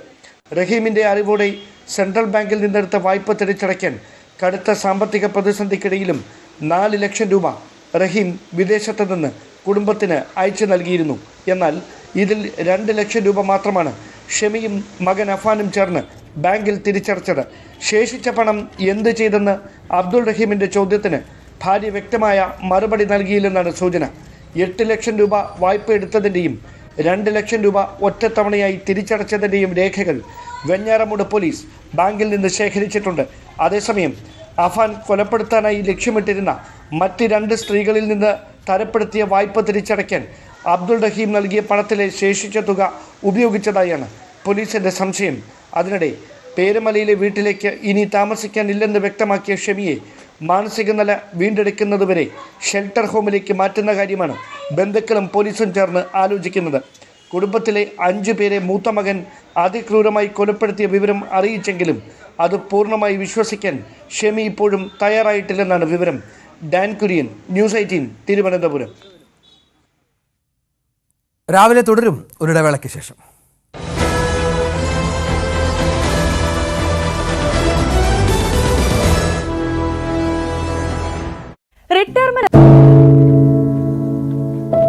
പെരുകുന്ന കുറ്റകൃത്യങ്ങളുടെ വാർത്തകൾ എല്ലാ ദിവസവും വായിച്ച് തളരുന്ന കാലമാണ് മാധ്യമപ്രവർത്തക എന്ന രീതിയിൽ ഇപ്പോൾ. അതിൽ മിക്കതിലും കാരണം ലഹരിയാണെന്നും പ്രതികളാകുന്നതും ഇരകളാകുന്നതും പുതിയ തലമുറയിലെ കുട്ടികളാണെന്ന് കൂടി പറയേണ്ടി വരുമ്പോൾ രക്ഷാകർത്താവ് എന്ന നിലയിൽ സമാധാനം പോലും കെട്ടുപോകുന്ന സമയമാണ്. ആരെയാണ് തിരുത്തുക? ആരെയാണ് നന്നാക്കുക? ഈ പുതിയ തലമുറയാണോ അതോ അവർക്ക് മാതൃകയാകേണ്ട നമ്മളെ തന്നെയാണോ? 4ാമത്തെ പെഗ്ഗിൽ ഐസ് ക്യൂബ് വീഴുമ്പോൾ ഞാൻ എവിടെ എത്തുമെന്ന് പറയുന്ന നായകനെ വേണ്ട എന്ന് പറയാൻ ഒരിക്കലും നമുക്ക് കഴിഞ്ഞിട്ടില്ല. എല്ലാ പ്രതിസന്ധികളിൽ നിന്നും എഴുന്നേറ്റ് വരാൻ ലഹരി ഒപ്പം വേണമെന്നും വിഷമത്തിലും സന്തോഷത്തിലുമെല്ലാം ലഹരി കൂടെ ഉണ്ടാകണം എന്ന് പറഞ്ഞ തലമുറയാണ് നമ്മുടേത്. ലഹരിക്ക് കുടുംബ സദസ്സുകളിൽ ഉണ്ടായിരുന്ന ടാബു പോലും തുടച്ചു കളഞ്ഞ തലമുറയാണ് നമ്മുടേത്. അച്ഛനും അമ്മയും കുട്ടികളുടെ മുന്നിലിരുന്ന് മദ്യപിക്കുന്ന കാലത്ത് ഇതിലും വലിയ ലഹരിയിലേക്ക് കടക്കരുതെന്ന് കുട്ടികളോട് ആ രക്ഷിതാക്കൾക്ക് എങ്ങനെയാണ് പറയാൻ കഴിയുക? നോക്കൂ, കൈവിട്ടു പോകുന്നത് നമുക്കാണ്. അതിന്റെ വലിയ വിപത്ത് അനുഭവിക്കുന്നത് പുതിയ തലമുറയും. ലഹരിക്ക് അടിമയാകാതിരിക്കൂ, സ്വതന്ത്രരാകും. Live free, live drug free.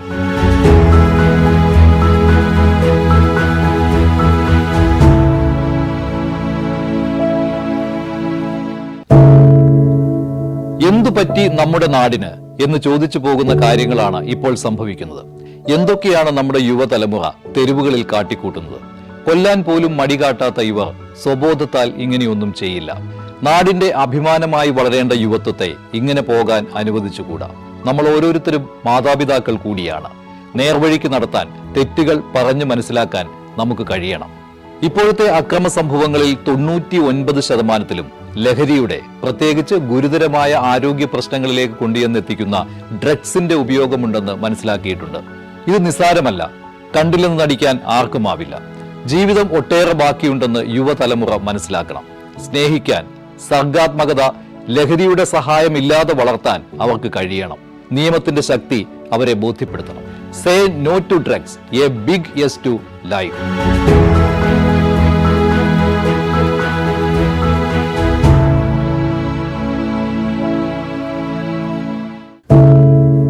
ഒരു മാധ്യമ പ്രവർത്തക എന്ന നിലയ്ക്ക് ഇപ്പോൾ ഏറ്റവും കൂടുതൽ കൈകാര്യം ചെയ്യേണ്ടി വരുന്നത് ലഹരിയുമായി ബന്ധപ്പെട്ട വാർത്തകളാണ്.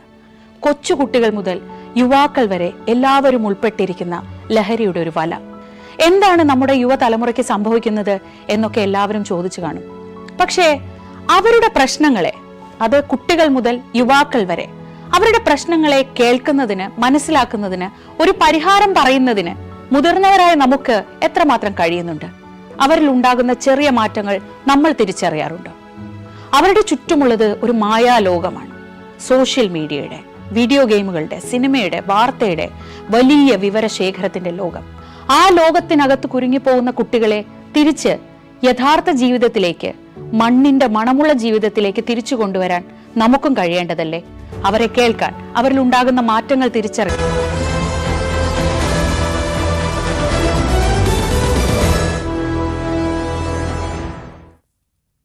രാവിലെ തുടരുന്നു. ലഹരിക്കണ്ണികൾ പൊട്ടിക്കാൻ പോലീസ്.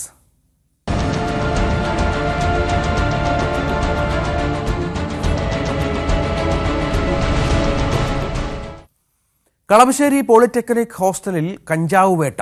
മെൻസ് ഹോസ്റ്റലിൽ നിന്ന് 10 കിലോയോളം കഞ്ചാവാണ് പിടിച്ചത്. 3 വിദ്യാർത്ഥികളെ പിടികൂടി.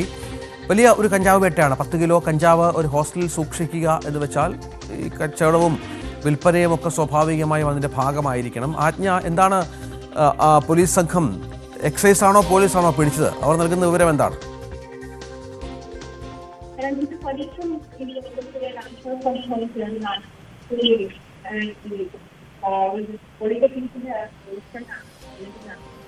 സാങ്കേതിക പ്രശ്നമുണ്ട്. ഏതായാലും കളമശ്ശേരിയിലെ ഹോസ്റ്റലിൽ നിന്നാണ്, പോളിടെക്നിക് ഹോസ്റ്റലിൽ നിന്നാണ് ഈ വലിയ തോതിലുള്ള കഞ്ചാവ് പിടികൂടിയത് എന്നുള്ളതാണ് ഏറ്റവും പ്രധാനപ്പെട്ട വിവരം. മെൻസ് ഹോസ്റ്റലിൽ നിന്ന് 10 കിലോ കഞ്ചാവാണ് പിടിച്ചത്. ഇതിൽ 3 വിദ്യാർത്ഥികൾ ഇതുമായി ബന്ധപ്പെട്ട് പോലീസിന്റെ പിടിയിലായിട്ടുണ്ട് എന്നുള്ള വിവരം കൂടി പുറത്തു വരുന്നുണ്ട്. കഴിഞ്ഞ കുറേ ദിവസങ്ങളിലായി ഡാൻസ് ഓഫ് സംഘവും എക്സൈസും പോലീസും ഒക്കെ സംസ്ഥാനത്ത് മയക്കുമരുന്ന് വേട്ടയുടെ പുറകിലാണ്.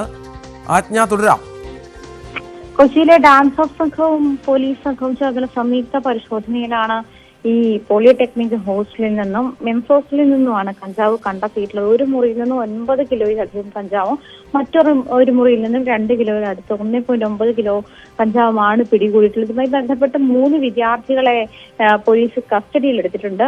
ഇതിൽ ചില വിദ്യാർത്ഥികൾ ഓടി രക്ഷപ്പെടുന്ന സാഹചര്യമുണ്ട്. ഹോളിയുമായി ബന്ധപ്പെട്ട് ഉള്ള ആഘോഷങ്ങളുടെ ഭാഗമായിട്ടാണ് ഹോസ്റ്റലിൽ കഞ്ചാവ് എത്തിച്ചതെന്നാണ് പറയപ്പെടുന്നത്. ഇത് ഡാൻസർ സംഘത്തിന് കിട്ടിയ രഹസ്യ വിവരത്തിന്റെ അടിസ്ഥാനത്തിലാണ് ഇങ്ങനെ അടിയന്തര പരിശോധന നടത്തിയത്. ഏലൂർ ഒരു ഭാഗത്തും ഇത്തരത്തിൽ പരിശോധനയിൽ കഞ്ചാവ് കണ്ടെത്തിയിട്ടുള്ളതായിട്ട് കളമശ്ശേരിയിൽ നിന്നും പോലീസ് സ്റ്റേഷനിൽ നിന്നും അറിയിക്കുന്നുണ്ട്. എന്തായാലും ഇതുമായി ബന്ധപ്പെട്ട്, അതായത് തൃക്കാക്കര ACP ബേബിയുടെ നേതൃത്വത്തിലുള്ള സംഘമാണ് പരിശോധന നടത്തിയത്. ഇതുമായി ബന്ധപ്പെട്ട് ഇന്നലെ രാത്രി ഈ വെളുപ്പിനെ 4 മണി വരെ ഈ പോലീസ് സംഘം പരിശോധന നടത്തിയിരുന്നു. ഹോസ്റ്റലിൽ രഹസ്യവിവരത്തിന്റെ അടിസ്ഥാനത്തിലാണ് ഹോസ്റ്റലിൽ ഇത്ര അധികം കഞ്ചാവ് സൂക്ഷിച്ചിരിക്കുന്നു എന്നുള്ള വിവരത്തിന്റെ അടിസ്ഥാനത്തിലാണ് ഡാൻസ് ഓഫ് സംഘം പരിശോധന നടത്തിയത്. അതേ തുടർന്നാണ് ഈ 10 കിലോളം കഞ്ചാവ് ഹോസ്റ്റലിൽ നിന്നും കണ്ടെത്തിയത്. കളമശ്ശേരി പോളിടെക്നിക് ഹോസ്റ്റലിൽ നിന്നാണ് കണ്ടെത്തിയിട്ടുള്ളത്. 3 വിദ്യാർത്ഥികൾ ഇപ്പോൾ കസ്റ്റഡിയിലുണ്ട്. കളമശ്ശേരി പോലീസിന്റെ കസ്റ്റഡിയിലാണുള്ളത്. അതുപോലെ തന്നെ ചില വിദ്യാർത്ഥികൾ ഓടി രക്ഷപ്പെടുന്ന സാഹചര്യമുണ്ട്. കൂടുതൽ ആളുകൾ ഇതിലുണ്ടോ, കൂടുതൽ ഇത്തരത്തിൽ നിരന്തരം ലഹരി എത്തുന്ന സ്ഥലമാണോ ഹോസ്റ്റൽ, അതല്ലെങ്കിൽ നേരത്തെ തന്നെ ഇത്തരം ഇടപാടുകളുണ്ടോ എന്നുള്ള തുടങ്ങിയ കാര്യങ്ങളൊക്കെ പോലീസ് അന്വേഷിക്കുമെന്നാണ് മനസ്സിലാക്കാൻ കഴിയുന്നത്. പോലീസ് വെളുപ്പിന് 4 മണി വരെ നീണ്ട പരിശോധനയിലാണ്. ഇപ്പോൾ പരിശോധന ഏതാണ്ട് അവസാനിച്ചു എന്ന് തന്നെയാണ് ACP അറിയിക്കുന്നത്. 4 മണി വരെ ഇന്നലെ രാത്രിയിൽ ലഭിച്ച വിവരത്തിന്റെ അടിസ്ഥാനത്തിൽ രാത്രി തുടങ്ങിയ പരിശോധന വെളുപ്പിന് 4 വരെ നീണ്ടു എന്നും പോലീസ് വ്യക്തമാക്കുന്നു. രഞ്ജിത്ത്, നമുക്കറിയാം, കഴിഞ്ഞ കുറെ ദിവസങ്ങളായി കൊച്ചിയിലെ പല പ്രദേശങ്ങളിലും വലിയ കഞ്ചാവ് വേട്ട നടക്കുന്നുണ്ട്. ഡാൻസ് ഓഫ് സംഘമൊക്കെ വലിയ ജാഗ്രതയിലാണ്. ഈ കൂടുതൽ കേസുകൾ റിപ്പോർട്ട് ചെയ്യുകയും ഇത്തരം വിഷയങ്ങൾ ഉണ്ടാകുന്ന പശ്ചാത്തലത്തിൽ അതിൻ്റെ ഭാഗമായുള്ള പരിശോധനയാണ് ഇത്. എന്തെങ്കിലും വിവരത്തിൻ്റെ അടിസ്ഥാനത്തിലായിരിക്കണം. കഴിഞ്ഞ കുറേ നാളുകളായി ഈ ഹോസ്റ്റൽ കേന്ദ്രീകരിച്ച് ഇത്തരം പ്രവർത്തനങ്ങൾ നടക്കുന്നുണ്ട് എന്നൊക്കെ വ്യക്തമായ വിവരങ്ങൾ കൂടി ലഭിച്ചു കാണണം, അല്ലേ?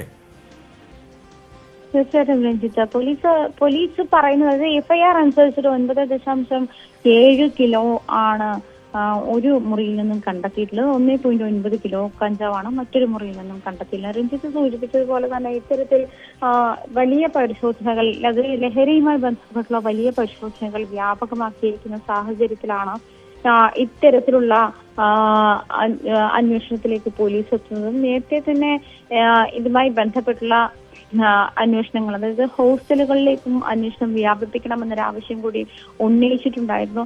ഈ ഒരു സാഹചര്യത്തിൽ ഈ ഗവൺമെന്റ് പോളിടെക്നിക് ഹോസ്റ്റലിൽ പരിശോധന നടത്തിയത് തന്നെ ഇത്തരത്തിലുള്ള രഹസ്യ വിവരത്തിന്റെ അടിസ്ഥാനത്തിലാണെന്ന് ACP വ്യക്തമാക്കിയിട്ടുണ്ട്. ഈ താല്പര്യമില്ലാത്ത ആളുകളെ കൂടി ഇത്തരം ആഘോഷങ്ങളുടെ ഭാഗമാക്കുന്ന ഒരുതരം നിർബന്ധിതമായി ആളുകളെ അല്ലെങ്കിൽ അത്തരം വിദ്യാർത്ഥികളെ കൂടി ഇതിന്റെ ഭാഗമാക്കുന്ന തരത്തിലുള്ള നീക്കം, അത്തരം പെരുമാറ്റമൊക്കെ വിദ്യാർത്ഥികളുടെ ഭാഗത്തുനിന്ന് ഉണ്ടാകുന്നുള്ള പരാതിയും ഉയർന്നിട്ടുണ്ട്. മാത്രമല്ല ഈ ഹോളിയുടെ ആഘോഷവുമായി ബന്ധപ്പെട്ട് ആണ് ഇത്ര വലിയ അളവ് കഞ്ചാവ് ഹോസ്റ്റൽ എത്തിച്ചതെന്നാണ് പോലീസ് വ്യക്തമാക്കുന്നത്. 3 മുറികളിൽ 3 വിദ്യാർത്ഥികൾ അറസ്റ്റിലായിട്ടുണ്ട്. 2 മുറികളിൽ നിന്നുമാണ് കഞ്ചാവ് പിടിച്ചെടുത്തിട്ടുള്ളത്. നിരവധി ചെറിയ ചെറിയ പാക്കറ്റുകളാക്കിയിട്ടാണ് കഞ്ചാവ് കണ്ടെടുത്തിട്ടുള്ളത്. ഏതായാലും വലിയൊരു കഞ്ചാവ് വേട്ടയാണ്. നമുക്ക് അതിൻ്റെ ചിത്രം ലഭ്യമായിട്ടുണ്ട്. അതിൽ കാണാം, എനിക്ക് തോന്നുന്നത് മുഴുവനായി ഒന്ന് കാണിക്കാമെന്ന് തോന്നുന്നു. അതിൽ കഞ്ചാവിൻ്റെ വളരെ കൃത്യമായ ഒരു ശേഖരം പോലീസ് പിടിച്ചെടുത്തിട്ടുണ്ട് എന്നുള്ളതാണ്. ആ ഹോസ്റ്റൽ മുറിയിലെ ചിത്രമാണ് കാണുന്നത്. അവിടെ കഞ്ചാവ് കൂട്ടി ഇട്ടിരിക്കുന്നു. അത് ഡാൻസ് ഓഫ് സംഘം നടത്തിയ പരിശോധനയിലാണ് ഇത് പിടിച്ചെടുത്തത് എന്നാണ് മനസ്സിലാകുന്നത്. ഇത് വളരെ വ്യക്തവുമാണ്. ഇത് കഞ്ചാവ് മാത്രം, നമ്മുടെ സാധാരണ കഞ്ചാവ് മാത്രമാണോ ആജ്ഞ? ഇപ്പോൾ ദൃശ്യങ്ങളിൽ കാണുന്നത് കഞ്ചാവ് മാത്രമാണ്. രാസലഹരിയുടെയും മറ്റു പലതരത്തിലുള്ള പേരുകളിലുള്ള ലഹരികളുടെ കാലമാണല്ലോ. അതും ആ സംശയവും പോലീസിനുണ്ടോ? അത്തരം സംശയങ്ങൾ കൂടി പോലീസിനുള്ളത് കൊണ്ട് വരും ദിവസങ്ങളിൽ കൂടുതൽ ഈ ഹോസ്റ്റലിനെ നിരീക്ഷണത്തിലാക്കാൻ തന്നെയാണ് എന്നാണ് ACP ദേവി അറിയിക്കുന്നത്. അങ്ങനെയാണ്. എന്തായാലും രഞ്ജിത്ത് ഇപ്പൊ സൂചിപ്പിച്ചതുപോലെ തന്നെ നിലവിൽ കഞ്ചാവ് മാത്രമേ പോലീസിന് ഡാൻസ് ഓഫ് സംഘത്തിന് ഹോസ്റ്റലിൽ നിന്നും കണ്ടെടുക്കാനായിട്ടുള്ളൂ. പക്ഷെ ഈ പറഞ്ഞതുപോലെ ലഹരിയുടെ ഉപയോഗം അതല്ലെങ്കിൽ അതിന്റെ ഇത്തരം വ്യാപകമായ ഒരു സാഹചര്യത്തിലേക്ക് ലഹരി വരുന്ന ഒരു അവസ്ഥയിൽ കൂടുതൽ പരിശോധനകൾ ഉണ്ടാകും. തുടർ ദിവസങ്ങളിലും ഒരുപക്ഷെ ഹോസ്റ്റലുകൾ കേന്ദ്രീകരിച്ചും തുടർ ദിവസങ്ങളിലും വിദ്യാർത്ഥികളെയൊക്കെ കേന്ദ്രീകരിച്ചും ഇത്തരം അന്വേഷണങ്ങളും പരിശോധനകളും ഉണ്ടാകുമെന്നാണ് മനസ്സിലാക്കാൻ കഴിയുന്നത്. ഇത് തന്നെ രഹസ്യവിവരത്തിന്റെ അടിസ്ഥാനത്തിൽ തന്നെ ഉണ്ടായ പരിശോധനയാണ്. ഇതിൽ തന്നെ ഇത്രയും വലിയൊരു എമൗണ്ട് കഞ്ചാവ് കണ്ടെത്തുക എന്ന് പറയുന്നത് തന്നെ ഇത്രയും വലിയ അളവ് കഞ്ചാവ് അവിടെ ഉണ്ടായിരിക്കുമെന്ന് പ്രതീക്ഷിച്ചിരുന്നില്ല എന്ന് തന്നെയാണ് അന്വേഷണ സംഘം വ്യക്തമാക്കുന്നത്. അങ്ങനെയാണ് നമുക്ക് ഇമേജിൽ കാണുന്നത് പോലെ ഇത്രയും വലിയ ഒരളവ് കഞ്ചാവാണ് പിടിച്ചിട്ടുള്ളത്. അതായത് 1 കിലോ പോലും വലിയ കുറ്റമായിരിക്കെ 9 കിലോ എന്ന് പറയുന്നതിന് പോലീസിനെ തന്നെ ഞെട്ടിച്ചു എന്ന് വേണം പറയാൻ. സേവ്യർ ഇപ്പോൾ ടെലിഫോൺ ലൈനിലുണ്ട്. ശ്രീ അലോഷ്യസ് സേവ്യർ, ഇപ്പോൾ കളമശ്ശേരി പോളിടെക്നിക് ഹോസ്റ്റലിലാണ് ഈ കഞ്ചാവ് പിടിച്ചിരിക്കുന്നത്. ചെറുതൊന്നുമല്ല, 10 കിലോ ആണ് പിടിച്ചിരിക്കുന്നത്. നമുക്ക് ദൃശ്യങ്ങളും മറ്റും കാണാം. എന്താണ് നമ്മുടെ ക്യാമ്പസുകളിലും ഹോസ്റ്റലുകളിലും ഒക്കെ ഇതിന്റെ കേന്ദ്രമായി മാറുകയാണോ? വളരെ ഗൗരവകരമായിട്ടുള്ള ഒരു വാർത്തയാണ് ഇന്ന് രാവിലെ കളമശ്ശേരി പോളിടെക്നിക് കോളേജുമായി ബന്ധപ്പെട്ട് നമുക്ക് കേൾക്കാൻ സാധിക്കുന്നത്. 10 കിലോയോളം കഞ്ചാവ് പിടിച്ചിരുന്നു. നമ്മൾ 1-2 മാസക്കാലമായി കേരള പൊതുമണ്ഡലം ചർച്ച ചെയ്യുന്ന ഒരു വിഷയം കേരളത്തിലെ യുവാക്കളുടെ ഇടയിൽ, വിദ്യാർത്ഥികളുടെ ഇടയിൽ വളർന്നു വരുന്ന ലഹരി വസ്തുക്കളുടെ ഉപയോഗം, അതിന്റെ വിപണനം എല്ലാമാണ്. അപ്പോൾ ഈ വിഷയത്തെ ഒരു വിദ്യാർത്ഥി സംഘടന എന്ന രീതിയിൽ ഗൗരവകരമായി കണ്ടതിന്റെ അടിസ്ഥാനത്തിൽ തന്നെയാണ് സംസ്ഥാന കേസ് കമ്മിറ്റിയുടെ നേതൃത്വത്തിൽ ഞങ്ങൾ ഈ മാസം 11-ാം തീയതി കാസർഗോഡ് നിന്ന് ഒരു ലഹരി വിരുദ്ധ ക്യാമ്പസ് ജാഗരണ യാത്രയ്ക്ക് ഞങ്ങൾ തുടക്കം കുറിച്ചിരിക്കുകയാണ്. നമ്മൾ ഈ ഒരു യാത്ര വഴി നമ്മൾ ഉദ്ദേശിക്കുന്നത്, അല്ലെങ്കിൽ ഈ ഒരു ലഹരി വിരുദ്ധ പോരാട്ടങ്ങൾ വഴി നമ്മൾ ഉദ്ദേശിക്കുന്നത്, കേരളത്തിലെ വിദ്യാർത്ഥികളുടെ ഇടയിൽ, കേരളത്തിലെ ക്യാമ്പസുകളിൽ, കേരളത്തിലെ ഹോസ്റ്റലുകളിൽ വളർന്ന് പന്തലിച്ചിരിക്കുന്ന ലഹരി മാഫിയയുടെ ഇടപെടലുകളെ നമുക്ക് അതിൽ നിന്ന് നീക്കം ചെയ്യേണ്ടതുണ്ടായിട്ടുണ്ട്. നമ്മുടെ വിദ്യാർത്ഥികളെ മോചിതരാക്കേണ്ടതായിട്ടുണ്ട്. അവരെ ജീവിതത്തിലേക്ക് തിരികെ കൊണ്ടുവരേണ്ടതായിട്ടുണ്ട്. അതിന് സർക്കാർ വലിയ രീതിയിലേക്കുള്ള നടപടികളുമായി മുന്നോട്ട് പോകണമെന്ന് തന്നെയാണ് ഞങ്ങളുടെ നിലപാട്. അത് ഈ പറയുന്ന വിദ്യാർത്ഥികൾക്ക് ഏതെങ്കിലും തരത്തിലുള്ള രാഷ്ട്രീയമുണ്ടോ എങ്കിൽ അവർ SFIക്കാരായിക്കൊള്ളട്ടെ, KSUക്കാരായിക്കൊള്ളട്ടെ, MSFകാരായിക്കൊള്ളട്ടെ, അവരും ഏത് വിദ്യാർത്ഥി സംഘടനയുടെ ഭാഗമായിട്ടുള്ളതും ഇല്ലാത്തതുമായിട്ടുള്ള ആളുകളാണെങ്കിൽ കൂടിയും അത്തരം ആളുകളെ നമുക്ക് ക്യാമ്പസുകളിൽ നിന്ന് തുടച്ചു നീക്കേണ്ടതായിട്ടുണ്ട്. അവരെ ഈ ലഹരി മാഫിയയുടെ പിടിയിൽ നിന്ന് നമുക്ക് മോചിതരാക്കേണ്ടതായിട്ടുണ്ട്. അതിന് സർക്കാർ എടുക്കുന്ന ഏത് തീരുമാനങ്ങൾക്കും കലവറയില്ലാത്ത പിന്തുണ ഒരു വിദ്യാർത്ഥി സംഘടന എന്ന നിലയിൽ ഞങ്ങൾ ഉറപ്പു തരികയാണ്. നമുക്ക് മുന്നോട്ട് പോയി ഈ ലഹരിയെ കേരളത്തിന്റെ വിദ്യാർത്ഥികളുടെ ഇടയിൽ നിന്ന് നമുക്ക് തുടച്ചു നീക്കുന്ന ഒരു ഈ പരിശോധനകൾ കാര്യക്ഷമമാണെന്ന് അലോഷ്യസ് വിശ്വസിക്കുന്നുണ്ടോ? കാരണം ഇപ്പൊ വാർത്തകളൊക്കെ വന്നു, കുറെ സംഭവങ്ങളൊക്കെ റിപ്പോർട്ട് ചെയ്തതിനു ശേഷമാണ് നമ്മുടെ ഡാൻസ് ഓഫ് ടീമും എക്സൈസും ഒക്കെ ഉണർന്നത്. ഇത് നേരത്തെ തന്നെ ചെയ്യേണ്ട കാര്യങ്ങളാണ്. അല്ല, ഇവിടത്തെ കേരളത്തിലെ എക്സൈസ് വകുപ്പും ആഭ്യന്തര വകുപ്പും ഈ വിഷയത്തിൽ തികഞ്ഞ പരാജയമാണെന്ന് തുടക്കം മുതൽ ഞങ്ങൾ പറഞ്ഞിരുന്നതാണ്. ഇപ്പോൾ ഈ വാർത്തകളെല്ലാം വരുമ്പോൾ അവിടെയും ഇവിടെയും പല രീതിയിലേക്കുള്ള വേട്ടകൾ നടക്കുന്നു, പിടിക്കുന്നു. ഇതൊരു ചെറിയ പ്രോസസ്സായി മാത്രം ഇതിനെ അവസാനിപ്പിക്കരുത്. ഇതിലെ വിദ്യാർത്ഥികളാണ് ഇപ്പോൾ പിടിക്കപ്പെട്ടിരിക്കുന്നത്. 10 കിലോ കഞ്ചാവാണ് പിടിക്കപ്പെട്ടിരിക്കുന്നത്.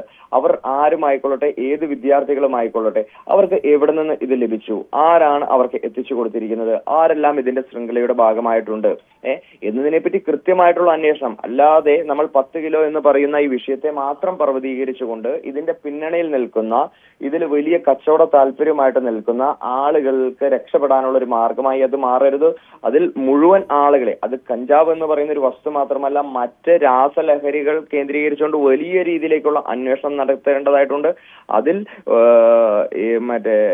യാതൊരു രീതിയിലേക്കും കക്ഷി രാഷ്ട്രീയപരമായിട്ടുള്ള ഇടപെടലുകളും ഉണ്ടാകരുത്. അത് ഏത് രാഷ്ട്രീയ പ്രസ്ഥാനത്തിന്റെയോ മറ്റ് അവർക്ക് പരിചയമുള്ളതോ പരിചയമില്ലാത്തതോ താല്പര്യമുള്ളതോ താല്പര്യമില്ലാത്തതുള്ള ആളുകളോ ഏതെങ്കിലും കണ്ണിയുടെ ഭാഗമായിട്ട് പിടിക്കപ്പെടുകയോ ഇതിന്റെ ഭാഗമാവുകയോ ചെയ്യുന്നുണ്ടെങ്കിൽ അവരെ തള്ളിപ്പറയുക മാത്രമല്ല, അവർക്ക് യാതൊരു രീതിയിലേക്കുള്ള രാഷ്ട്രീയ പരിരക്ഷയും ഒരു സംഘടനയും, അത് KSU എന്ന സംഘടന എന്ന നിലയിൽ ഞങ്ങൾക്ക് ഉറപ്പ് നൽകാൻ സാധിക്കും. അതേപോലെ SFIയും മറ്റ് സംഘടനകളെല്ലാം അത്തരത്തിലുള്ള ഒരു തീരുമാനം എടുത്തുകൊണ്ട് നമുക്ക് കൂട്ടായി നിന്നുകൊണ്ട് കേരളീയ പൊതുമണ്ഡലത്തിൽ നിന്ന്, ക്യാമ്പസിൽ നിന്ന് ഈ വിപത്തിനെ തുടച്ചു നീക്കാൻ നിങ്ങൾ മാധ്യമ പ്രവർത്തകർ ഉൾപ്പെടെയുള്ള ആളുകൾ ക്രിയാത്മകമായി ഇടപെട്ടുകൊണ്ട് നമുക്ക് മുന്നോട്ട് പോകാം എന്ന് മാത്രമാണ് പറയാൻ ആഗ്രഹിക്കുന്നത്. അലോഷ്യസ് സേവ്യറാണ്, KSUവിന്റെ സംസ്ഥാന പ്രസിഡന്റാണ് ഈ വിഷയത്തിൽ സംസാരിച്ചത്. ഏതായാലും ക്യാമ്പസുകളിൽ നിന്ന് ലഹരി പിടിക്കുന്നു, നമ്മൾ പല സ്ഥലങ്ങളിലും ലഹരിയുടെ വേട്ട കണ്ടെത്തുന്നു. ഇപ്പോൾ നേരിട്ട് കളമശ്ശേരി പോളിടെക്നിക്കിലെ ഹോസ്റ്റലിൽ നിന്നും, മെൻസ് ഹോസ്റ്റലിൽ നിന്നും 10 കിലോ കഞ്ചാവൊക്കെ പിടിക്കുക എന്ന് പറഞ്ഞാൽ നമ്മുടെ ക്യാമ്പസുകൾ എങ്ങോട്ടേക്ക് പോകുന്നു, ഇതാരും ശ്രദ്ധിക്കുന്നില്ലേ? ഇത് ഈ തികച്ചും അരക്ഷിതമായ സാഹചര്യമാണ് ആജ്ഞ. ഇവിടെ ഹോസ്റ്റൽ വാർഡനും മറ്റുമൊന്നും ഇല്ലാത്ത ഹോസ്റ്റലാണോ ഈ ഹോസ്റ്റലിലൊക്കെ ഇത്രയധികം സാധനങ്ങൾ സൂക്ഷിക്കുക, അത് കൈമാറ്റം ചെയ്യുക, അന്ന് 10 കിലോ സാധനം എത്തിക്കുക എന്നൊക്കെ പറയുമ്പോൾ വല്ലാത്തൊരു അവസ്ഥ, വലിയ ഭീകരമായ ഒരു അവസ്ഥയാണെന്ന് മനസ്സിലാകുന്നു. ഇത് ഈ സംഭവിച്ച കാര്യങ്ങളെക്കുറിച്ച് വിശദമായ പരിശോധനയ്ക്ക് തന്നെയാണോ എക്സൈസ് സംഘം ഉള്ളത്? അങ്ങനെയാണ് മനസ്സിലാക്കുന്നത് രഞ്ജിത്ത്. കാരണം രഞ്ജിത്ത് സൂചിപ്പിച്ചതുപോലെ ഈ ഹോസ്റ്റൽ വാർഡന്റെയും അതല്ലെങ്കിൽ ഗവൺമെന്റ് പോളിടെക്നിക് ഹോസ്റ്റലാണ്. അതിന്റെ ഉത്തരവാദിത്തപ്പെട്ട ആളുകളുടെ എന്തായിരുന്നു അവരുടെ ഡ്യൂട്ടി എന്തായിരുന്നു, അത്തരം കാര്യങ്ങളിൽ നിന്ന്, അത്തരം ഉത്തരവാദിത്തങ്ങളിൽ നിന്ന് അവർ മാറി നിൽക്കുന്നത്, ഇത്തരം കാര്യങ്ങളിലൊക്കെ അന്വേഷണം വേണം. കാരണം ഈ നമുക്ക് പൂക്കോട് വെറ്ററിനറി കോളേജിലെ റാഗിങ്ങുമായി ബന്ധപ്പെട്ടും ഇതേ ചോദ്യം തന്നെ നേരത്തെ ഉയർന്നു വന്നിട്ടുള്ളതാണ്. ഇത്തരം വലിയ സാഹചര്യങ്ങളിൽ വിദ്യാർത്ഥികൾ ഇരകളാകുമ്പോൾ ഇതുമായി ബന്ധപ്പെട്ട ഉത്തരവാദിത്വം ഏൽപ്പിച്ചിരിക്കുന്ന ആളുകൾ അല്ലെങ്കിൽ ഉത്തരവാദിത്വം ഏറ്റെടുക്കേണ്ട ആളുകൾ അവരുടെ ബാധ്യതയിൽ നിന്നും ഒഴിഞ്ഞു നിൽക്കുന്ന ഒരു സാഹചര്യം തന്നെയാണ് കാണുന്നത്. അത് തന്നെയാണ് ഇവിടെയും മനസ്സിലാക്കേണ്ടത്. കാരണം ഈ 10 കിലോ കഞ്ചാവ് എന്ന് പറയുന്നത് ഒരു വലിയ എമൗണ്ട് ലഹരിയാണ്. അതിന് തർക്കമില്ലാത്ത കാര്യമാണ്. എത്ര ആളുകൾക്ക് അത് ഉപയോഗിക്കാൻ കൊടുക്കുന്നു, എത്ര വിദ്യാർത്ഥികൾക്ക് അത് ഉപയോഗിക്കാൻ കൊടുക്കുന്നു, അല്ലെങ്കിൽ എത്ര കുട്ടികൾ ഇതിൽ ഇൻവോൾവ് ആണ്, ആര് വഴിയാണ് ഇത് ഈ ഹോസ്റ്റലിൽ എത്തിയത്, ഇതുമായി ബന്ധപ്പെട്ട ഏജൻസി ഈ മാനേജ് ചെയ്യുന്ന വിദ്യാർത്ഥികൾ ആരൊക്കെയാണ്, ഈ 3 വിദ്യാർത്ഥികൾ മാത്രമാണ് എന്നുള്ള കാര്യം അതിൽ അത്രയും 3 വിദ്യാർത്ഥികളിൽ മാത്രം ഒതുങ്ങിപ്പോകുന്നു എന്നുള്ളത് വിശ്വസനീയമല്ല. അത്തരം കാര്യങ്ങളൊക്കെ അന്വേഷണ പരിധിയിൽ വരേണ്ടതുണ്ട്. എന്തായാലും വരും ദിവസങ്ങളിൽ കൂടുതൽ അന്വേഷണം ഉണ്ടാകുമെന്നാണ് മനസ്സിലാക്കാൻ കഴിയുന്നത്. ഇത് തന്നെ നേരത്തെ സൂചിപ്പിച്ചതുപോലെ രഹസ്യ വിവരത്തിന്റെ അടിസ്ഥാനത്തിലാണ് ഈ അന്വേഷണം നടന്നിട്ടുള്ളത്. ഇത്തരത്തിൽ ഇൻഫോം ചെയ്യാനുള്ള ഒരു ഇത് കാണുന്നുണ്ടല്ലോ എന്ന് തന്നെ ആശ്വാസകരമാണ് എന്നാണ് പോലീസ് നമ്മളോട് പ്രതികരിച്ചത്. അങ്ങനെയാണ് ഇത്തരം കാര്യങ്ങൾ, അതായത് ഈ ലഹരി പരിശോധന ശക്തമാക്കിയ ഒരു സാഹചര്യത്തിൽ പോലീസിനെ ഇത്തരം കാര്യങ്ങൾ കണ്ടാൽ തന്നെ ഇൻഫോം ചെയ്യാൻ ചില ആളുകൾ തയ്യാറാകുന്നുണ്ടല്ലോ എന്നുള്ളത് തന്നെ ആശ്വാസകരമാണ് എന്ന് പോലീസ് വ്യക്തമാക്കുന്നുണ്ട്. ഇത്തരം ഈ ഒരു സാഹചര്യത്തിൽ ഇപ്പോൾ ഈ പറഞ്ഞതുപോലെ 10 കിലോ എന്ന് പറയുന്ന ഒരു ചെറിയ എമൗണ്ട് അല്ല. അതുകൊണ്ട് തന്നെ കൂടുതൽ ജാഗ്രതയുണ്ടാകും ഡാൻസ് ഓഫ് സംഘത്തിനായാലും പോലീസ് സംഘത്തിനായാലും കൊച്ചിയിൽ എന്നാണ് മനസ്സിലാക്കാൻ കഴിയുന്നത്. ഇല്ലെങ്കിൽ ഒരുപക്ഷെ ഇതിന് തുടർച്ചയായിട്ട് ഫോളോ അപ്പ് ആയിട്ട് ഇനിയും പരിശോധനയിൽ ഉണ്ടായേക്കാം. ഏലൂരും ഇത്തരത്തിൽ പരിശോധന നടത്തി കഞ്ചാവ് എടുത്തിട്ടുണ്ട് എന്നാണ് പറഞ്ഞത്. പക്ഷേ എത്ര എമൗണ്ട് ആണ് എന്നുള്ള കാര്യത്തിൽ വ്യക്തത വന്നിട്ടില്ല. അത്തരം കാര്യങ്ങൾ ഇനിയും വരും നിമിഷങ്ങളിൽ വ്യക്തമാകുമെന്നാണ് തോന്നുന്നത്. എന്തായാലും രഞ്ജിത്ത് സൂചിപ്പിച്ചതുപോലെ ഇതൊരു വലിയ അരക്ഷിതാവസ്ഥയാണ് ഈ പോളിടെക്നിക്കിൽ പഠിക്കുന്ന എന്തായാലും ഒരു 21 താഴെ പ്രായമുള്ള കുട്ടികളായിരിക്കണം ഈ ഒരു മേഖലയിലുള്ളത്. പോളിടെക്നിക് വിദ്യാർത്ഥികൾ എന്ന് പറയുന്നത് അങ്ങനെ ഒരു ഏജ് ഗ്രൂപ്പിലുള്ള കുട്ടികളാണ്. ഇവരുടെ ഇടയിൽ തന്നെ ഇതിത്ര വ്യാപകമാകുന്ന ഒരു സാഹചര്യം ഭീതി ഉണ്ടാക്കുന്നതാണ്. തീർച്ചയായും അതാണ് സാഹചര്യം. ഏതായാലും കളമശ്ശേരി പോളിടെക്നിക് ഹോസ്റ്റലിൽ നിന്നാണ്, മെൻസ് ഹോസ്റ്റലിൽ നിന്നാണ് 10 കിലോ കഞ്ചാവ് പിടിച്ചിരിക്കുന്നത് എന്നുള്ള ഏറെ ഗൗരവതരമായ ഒരു കാര്യമാണ് പങ്കുവെക്കാനുള്ളത്. അത് ഏറെ പോലീസുമായും എക്സൈസുമായി ബന്ധപ്പെട്ടുള്ള കൂടുതൽ പരിശോധനകൾക്ക് ഇടയാക്കുകയും ചെയ്യുമെന്ന കാര്യത്തിൽ സംശയമില്ല. ആജ്ഞ രവീന്ദ്രനാണ് വിവരങ്ങൾ പങ്കുവച്ചത്. മറ്റൊരു വാർത്ത, ത്രിഭാഷാ നയത്തിൽ കേന്ദ്രവുമായുള്ള പോര് ശക്തമാക്കിയിരിക്കെ തമിഴ്നാട് ബജറ്റ് ഇന്ന്. കേന്ദ്രത്തിനെതിരായ വിമർശനം ബജറ്റിൽ ഉണ്ടാകാനാണ് സാധ്യത. ബജറ്റ് ലോഗോയിൽ നിന്ന് രൂപയുടെ ചിഹ്നം ഒഴിവാക്കിയ DMK സർക്കാർ തമിഴ് അക്ഷരമായ രു കൂട്ടിച്ചേർത്തതിനെ വിമർശിച്ച് കേന്ദ്ര ധനമന്ത്രി നിർമ്മല സീതാരാമൻ രംഗത്ത് വന്നു. രാകേഷ് വിവരങ്ങൾ പങ്കുവെക്കും. രാകേഷ്, ഈ വിഷയം, ഈ പ്രാദേശികമായ വിഷയങ്ങൾ ഉയർത്തിക്കാട്ടിയുള്ള തമിഴ്നാട് സർക്കാരിൻ്റെ രാഷ്ട്രീയ കാര്യങ്ങൾ നമുക്ക് കുറച്ച് കാര്യങ്ങളായി അറിയാം. ഭാഷാ വിഷയമുണ്ട്, ഹിന്ദി അടിച്ചേൽപ്പിക്കുന്ന ആക്ഷേപം DMK സർക്കാർ തുടർച്ചയായി ഉന്നയിക്കുന്നുണ്ട്. ഇപ്പോൾ രൂപയുമായി ബന്ധപ്പെട്ടും അവർ അവരുടെ നിലപാടിലേക്ക് പോവുകയാണ്. നമുക്കറിയാം തമിഴ്നാട്ടിൽ രാഷ്ട്രീയമേ അവർക്ക് വലിയ ഗുണം ചെയ്യുന്നൊരു കാര്യം കൂടിയാണിത്. ഇതിനെതിരെ എന്താണ് കേന്ദ്രത്തിൻ്റെ നിലപാട്? ആ നീക്കം അതേ രീതിയിൽ തുടരാൻ തന്നെയാണോ സർക്കാർ തീരുമാനം? രഞ്ജിത്ത്, ത്രിഭാഷാ നയം ഒപ്പം തന്നെ മണ്ഡല പുനർനിർണയം തുടങ്ങിയ വിഷയങ്ങളിൽ തമിഴ്നാട് സർക്കാർ പോര് ഘടിപ്പിക്കുകയാണ്. അതിനിടയിലാണ് ഇന്ന് സംസ്ഥാന ബജറ്റ് അവതരിപ്പിക്കുന്നത്. പ്രത്യേകിച്ച് തെരഞ്ഞെടുപ്പ് വർഷമാണ്. തെരഞ്ഞെടുപ്പിന് മുമ്പുള്ള അവസാനത്തെ സമ്പൂർണ്ണ ബജറ്റ് ഇതാണ്. ഈ ഒരു സാഹചര്യത്തിൽ കടുത്ത വിമർശനം കേന്ദ്രത്തിനെതിരെ ബജറ്റിൽ ഉണ്ടാകുമെന്ന കാര്യത്തിൽ സംശയമില്ല. പ്രത്യേകിച്ച് കഴിഞ്ഞ ബജറ്റിൽ തമിഴ്നാടിനായി വലിയ പദ്ധതികളൊന്നും തന്നെ ഉൾപ്പെട്ടിരുന്നില്ല കേന്ദ്ര ബജറ്റിൽ. അപ്പോൾ അത്തരം കാര്യങ്ങളിലൊക്കെ തന്നെ കേന്ദ്ര അവഗണന തുടരുന്നു തുടങ്ങിയ കാര്യങ്ങളിലൊക്കെ തന്നെ വലിയ വിമർശനം ഇന്നത്തെ ബജറ്റിൽ ഉണ്ടാകാൻ സാധ്യതയുണ്ട്. ഏതായാലും 9:30 മണിക്കാണ് ബജറ്റ് തങ്കം തെന്നരശ് ധനമന്ത്രി അവതരിപ്പിക്കുക. ഏതായാലും ബജറ്റിന് മുന്നോടിയായുള്ള ലോഗോ കഴിഞ്ഞ ദിവസം പുറത്തിറക്കിയിരുന്നു. ഇതിൽ രൂപയുടെ ചിഹ്നം ഒഴിവാക്കിക്കൊണ്ട് തമിഴ് അക്ഷരമായ രു ആണ് ഉൾപ്പെടുത്തിയിരുന്നത്. പ്രത്യേകിച്ച് 2010 പ്രണബ് മുഖർജി UPA സർക്കാർ ഭരിക്കുന്ന കാലത്താണ് രൂപയുടെ ചിഹ്നം നിലവിൽ വരുന്നത്. അതിനുശേഷം ഇത്തരമൊരു നടപടി അത് ഒഴിവാക്കിക്കൊണ്ടൊരു നടപടി ഒരു സംസ്ഥാന സർക്കാരിൻ്റെ ഭാഗത്തുനിന്നുണ്ടാകുന്നത് ആദ്യമായാണ്. അങ്ങനെ രൂപയുടെ ചിഹ്നം പോലും ഈ ഹിന്ദി വിരുദ്ധ നീക്കത്തിന് പോരാട്ടത്തിന് ഉപയോഗപ്പെടുത്താം എന്ന് സ്റ്റാലിൻ അല്ലെങ്കിൽ DMK സർക്കാർ തെളിയിക്കുകയാണ്. പക്ഷേ വലിയ വിമർശനം കേന്ദ്രത്തിൻ്റെ ഭാഗത്തുനിന്ന് ഉണ്ടായിട്ടുണ്ട്. ധനമന്ത്രി തന്നെ നിർമ്മല സീതാരാമൻ തന്നെ ഈ വിഷയത്തിൽ വിമർശനവുമായിക്കൊണ്ട് രംഗത്ത് വന്നു. കാരണം 2010 UPA സർക്കാരാണ് കേന്ദ്രം ഭരിച്ചിരുന്നത്. അന്ന് ആ സർക്കാരിൻ്റെ പ്രധാനപ്പെട്ട സഖ്യകക്ഷിയായിരുന്നു DMK. അന്നില്ലാത്ത പ്രതിഷേധം എന്താണ് ഇപ്പോൾ കാണിക്കുന്നതെന്ന ചോദ്യമാണ് ധനമന്ത്രിയുടെ ഭാഗത്തുനിന്നുണ്ടായിട്ടുള്ളത്. മാത്രവുമല്ല തമിഴ്നാട് നിന്നുള്ള DMKയുടെ നേതാവിൻ്റെ മകനാണ് ആ ചിഹ്നം രൂപകൽപ്പന ചെയ്തത്. അപ്പോൾ അദ്ദേഹത്തെ അവഹേളിക്കുന്ന തുല്യമാണ് DMKയുടെ നടപടിയെന്നടക്കം അങ്ങനെ കടുത്ത വിമർശനങ്ങൾ കേന്ദ്രത്തിൻ്റെ ഭാഗത്തുനിന്നും ഉണ്ടായിട്ടുണ്ട്. ഏതായാലും മണ്ഡല പുനർനിർണ്ണയം അടക്കമുള്ള വിഷയങ്ങളിൽ കടുത്ത നിലപാടുമായി മുന്നോട്ട് പോവുകയാണ് DMK. പ്രത്യേകിച്ച് 22-ന് ചെന്നൈയിൽ ഒരു സർവകക്ഷി യോഗം ചേരുന്നുണ്ട്. അതിൽ വിവിധ സംസ്ഥാനങ്ങളുടെ പിന്തുണ തമിഴ്നാട് സർക്കാർ തേടുകയും ചെയ്തിട്ടുണ്ട്. പ്രത്യേകിച്ച് കർണാടകയിലെത്തി ഇന്നലെ കർണാടക സർക്കാർ പ്രതിനിധികളുമായി കൂടിക്കാഴ്ച നടത്തി മുഖ്യമന്ത്രി സിദ്ധരാമയ്യ തന്നെ വ്യക്തമാക്കിയത് അതിന് പിന്തുണ അറിയിച്ചു. അദ്ദേഹം DK ശിവകുമാർ ആ യോഗത്തിൽ പങ്കെടുക്കുമെന്ന് അറിയിച്ചിട്ടുണ്ട്. അടുത്ത ദിവസം ഏതായാലും കേരളത്തിലും DMK നേതാക്കൾ തമിഴ്നാട് സർക്കാരിൻ്റെ പ്രതിനിധികൾ എത്തും. പളനിവേൽ ത്യാഗരാജനായിരിക്കും കേരളത്തിലെത്തി സംസ്ഥാന സർക്കാർ പ്രതിനിധികളെ നേരിട്ട് ക്ഷണിക്കുക. മുഖ്യമന്ത്രി പിണറായി വിജയൻ പങ്കെടുക്കണമെന്നൊരു അഭ്യർത്ഥനയായിരിക്കും ഒരുപക്ഷെ DMK മുന്നോട്ട് വെച്ചേക്കുക. രഞ്ജിത്ത്, അതാണ് സാഹചര്യം. ഏതായാലും തമിഴ്നാട് സർക്കാരും കേന്ദ്ര ഗവൺമെൻറ്റും തമ്മിലുള്ള പോര് പല വിഷയങ്ങളിലും കടുക്കുകയാണ്. നമുക്ക് മറ്റൊരു വാർത്തയിലേക്ക്. അന്താരാഷ്ട്ര ബഹിരാകാശ നിലയത്തിൽ കുടുങ്ങിക്കിടക്കുന്ന ഇന്ത്യൻ വംശജയായ ബഹിരാകാശ യാത്രിക സുനിത വില്യംസിൻ്റെ മടക്കയാത്ര സാധ്യമാകുന്നു. സുനിത വില്യംസും ബുച്ച് വിൽമോറും തിങ്കളാഴ്ച മടങ്ങുമെന്നാണ് ഇപ്പോൾ ലഭിക്കുന്ന വിവരം. ഇന്ത്യൻ സമയം വൈകിട്ട് 6:35 ക്രൂ 9 ദൗത്യ സംഘം നിലയത്തിൽ നിന്ന് പുറപ്പെടുക. ഇന്നലെ രാവിലെ സാങ്കേതിക പ്രശ്നം കാരണം മാറ്റിവെച്ച ക്രൂ 10 വിക്ഷേപണം ഇന്ത്യൻ സമയം നാളെ പുലർച്ചെ 4:56 നടക്കും. ഷംന വിവരങ്ങൾ പങ്കുവെക്കുന്നുണ്ട്. ഷംന, കഴിഞ്ഞ കുറേ നാളുകളായി ഈ ദൗത്യം പരാജയപ്പെടുന്ന സാഹചര്യമാണ്. ഇപ്പോൾ ആത്മവിശ്വാസം കൂടിയിട്ടുണ്ടോ? സുനിതയ്ക്ക് നാട്ടിലെത്താനുള്ള, തിരികെ ഭൂമിയിലെത്താനുള്ള സാഹചര്യം ഒരുങ്ങുകയാണോ? രഞ്ജിത്ത്, തീർച്ചയായും ഔദ്യോഗികമായി വരുന്ന റിപ്പോർട്ടുകൾ അങ്ങനെ തന്നെയാണ്. അടുത്ത 17-ാം തീയതിയോടുകൂടി അല്ലെങ്കിൽ 20-ാം തീയതിക്ക് മുൻപായി സുനിത വില്യംസിനും ബുച്ച് വിൽമോറിനും തിരികെ എത്താൻ കഴിയുമെന്ന് തന്നെയാണ് ഇപ്പോൾ റിപ്പോർട്ടുകൾ പുറത്തു വരുന്നത്. നേരത്തെ ഇന്നലെ വിക്ഷേപിക്കേണ്ടിയിരുന്ന ക്രൂ 10 പേടകം ചില അവസാന നിമിഷം കണ്ടെത്തിയ ചില സാങ്കേതിക തകരാറുകളെ തുടർന്നാണ് വിക്ഷേപിക്കാൻ സാധിക്കാതെ വന്നത്. അത് പിന്നീട് ഈ യാത്ര മുടങ്ങി, യാത്ര നീളുന്നു എന്ന തരത്തിലൊക്കെ വാർത്തകൾ വന്നിരുന്നു.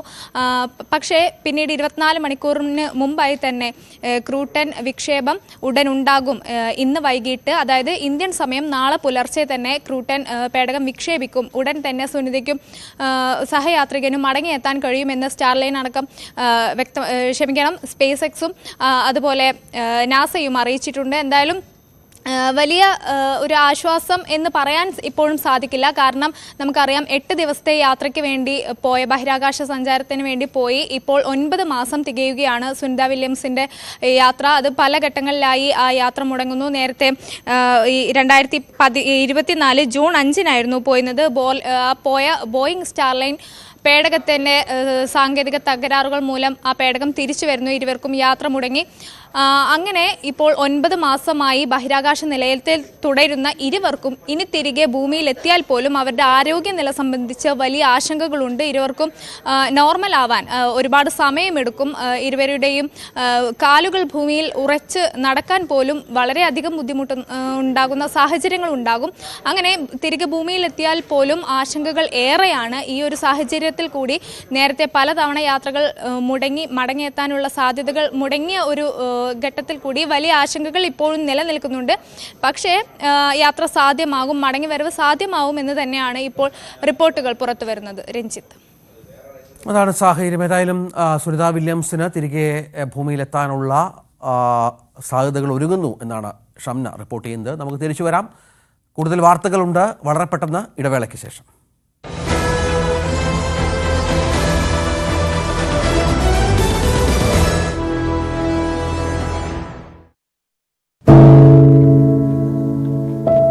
പെരുകുന്ന കുറ്റകൃത്യങ്ങളുടെ വാർത്തകൾ എല്ലാ ദിവസവും വായിച്ച് തളരുന്ന കാലമാണ് മാധ്യമപ്രവർത്തക എന്ന രീതിയിൽ ഇപ്പോൾ. അതിൽ മിക്കതിലും കാരണം ലഹരിയാണെന്നും പ്രതികളാകുന്നതും ഇരകളാകുന്നതും പുതിയ തലമുറയിലെ കുട്ടികളാണെന്ന് കൂടി പറയേണ്ടി വരുമ്പോൾ രക്ഷാകർത്താവെന്ന നിലയിൽ സമാധാനം പോലും കെട്ടുപോകുന്ന സമയമാണ്. ആരെയാണ് തിരുത്തുക? ആരെയാണ് നന്നാക്കുക? ഈ പുതിയ തലമുറയാണോ അതോ അവർക്ക് മാതൃകയാകേണ്ട നമ്മളെ തന്നെയാണോ? 4ാമത്തെ പെഗ്ഗിൽ ഐസ് ക്യൂബ് വീഴുമ്പോൾ ഞാൻ എവിടെ എത്തുമെന്ന് പറയുന്ന നായകനെ വേണ്ട എന്ന് പറയാൻ ഒരിക്കലും നമുക്ക് കഴിഞ്ഞിട്ടില്ല. എല്ലാ പ്രതിസന്ധികളിൽ നിന്നും എഴുന്നേറ്റ് വരാൻ ലഹരി ഒപ്പം വേണമെന്നും വിഷമത്തിലും സന്തോഷത്തിലുമെല്ലാം ലഹരി കൂടെ ഉണ്ടാകണം എന്ന് പറഞ്ഞ തലമുറയാണ് നമ്മുടേത്. ലഹരിക്ക് കുടുംബ സദസ്സുകളിൽ ഉണ്ടായിരുന്ന ടാബു പോലും തുടച്ചു കളഞ്ഞ തലമുറയാണ് നമ്മുടേത്. അച്ഛനും അമ്മയും കുട്ടികളുടെ മുന്നിലിരുന്ന് മദ്യപിക്കുന്ന കാലത്ത് ഇതിലും വലിയ ലഹരിയിലേക്ക് കടക്കരുതെന്ന് കുട്ടികളോട് ആ രക്ഷിതാക്കൾക്ക് എങ്ങനെയാണ് പറയാൻ കഴിയുക? നോക്കൂ, കൈവിട്ടു പോകുന്നത് നമുക്കാണ്. അതിന്റെ വലിയ വിപത്ത് അനുഭവിക്കുന്നത് പുതിയ തലമുറയും. ലഹരിക്ക് അടിമയാകാതിരിക്കൂ, സ്വതന്ത്രരാകും. Live free, live drug free.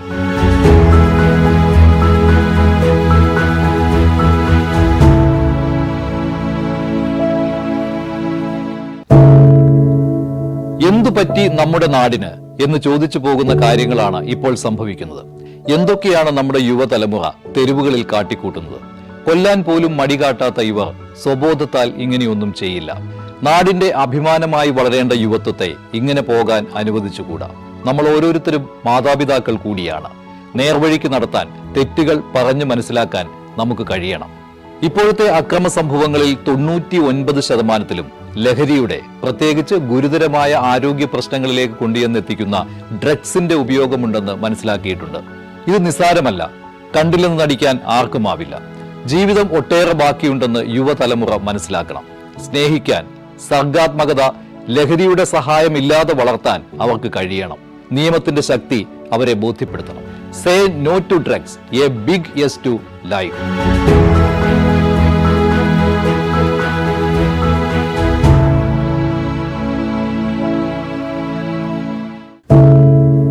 ഒരു മാധ്യമ പ്രവർത്തക എന്ന നിലയ്ക്ക് ഇപ്പോൾ ഏറ്റവും കൂടുതൽ കൈകാര്യം ചെയ്യേണ്ടി വരുന്നത് ലഹരിയുമായി ബന്ധപ്പെട്ട വാർത്തകളാണ്. കൊച്ചുകുട്ടികൾ മുതൽ യുവാക്കൾ വരെ എല്ലാവരും ഉൾപ്പെട്ടിരിക്കുന്ന ലഹരിയുടെ ഒരു വല. എന്താണ് നമ്മുടെ യുവതലമുറയ്ക്ക് സംഭവിക്കുന്നത് എന്നൊക്കെ എല്ലാവരും ചോദിച്ചു കാണും. പക്ഷേ അവരുടെ പ്രശ്നങ്ങളെ, അത് കുട്ടികൾ മുതൽ യുവാക്കൾ വരെ, അവരുടെ പ്രശ്നങ്ങളെ കേൾക്കുന്നതിന്, മനസ്സിലാക്കുന്നതിന്, ഒരു പരിഹാരം പറയുന്നതിന് മുതിർന്നവരായ നമുക്ക് എത്രമാത്രം കഴിയുന്നുണ്ട്? അവരിൽ ഉണ്ടാകുന്ന ചെറിയ മാറ്റങ്ങൾ നമ്മൾ തിരിച്ചറിയാറുണ്ട്. അവരുടെ ചുറ്റുമുള്ളത് ഒരു മായാലോകമാണ്. സോഷ്യൽ മീഡിയയുടെ, വീഡിയോ ഗെയിമുകളുടെ, സിനിമയുടെ, വാർത്തയുടെ വലിയ വിവരശേഖരത്തിന്റെ ലോകം. ആ ലോകത്തിനകത്ത് കുരുങ്ങിപ്പോകുന്ന കുട്ടികളെ തിരിച്ച് യഥാർത്ഥ ജീവിതത്തിലേക്ക്, മണ്ണിന്റെ മണമുള്ള ജീവിതത്തിലേക്ക് തിരിച്ചു കൊണ്ടുവരാൻ നമുക്കും കഴിയേണ്ടതല്ലേ?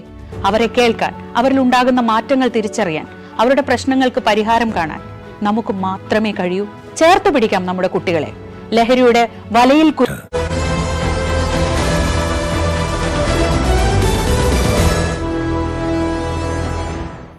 ഇനി ഇന്ന് ഇത് സംഭവിക്കും.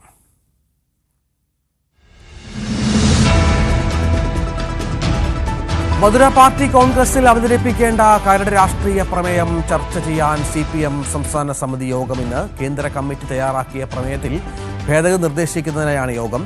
കണ്ണൂർ പാർട്ടി കോൺഗ്രസ് അംഗീകരിച്ച അടവ് നയത്തിന്റെ അവലോകന രേഖയിലും ചർച്ചയുണ്ടാകും. സംസ്ഥാന സമിതിയിൽ ഉൾപ്പെടുത്താത്തതിലുള്ള പ്രതിഷേധം പരസ്യമാക്കിയ M പത്മകുമാറിനെതിരെ നടപടിയുണ്ടാകുമോ എന്നും ഇന്നറിയും. സെക്രട്ടേറിയറ്റ് നടയിൽ ആശാ വർക്കർമാർ നടത്തുന്ന അനിശ്ചിതകാല സമരം ഇന്ന് 33ാം ദിവസം. സമരം ശക്തിപ്പെടുത്തുന്നതിനായി സെക്രട്ടേറിയറ്റ് വളയൽ ഈ മാസം 17 നടക്കും. വരും ദിവസങ്ങളിൽ മറ്റു ജില്ലകളിൽ നിന്നുള്ള ആശാ വർക്കർമാരും സെക്രട്ടേറിയറ്റ് പരിസരത്തേക്ക് എത്തിയേക്കും.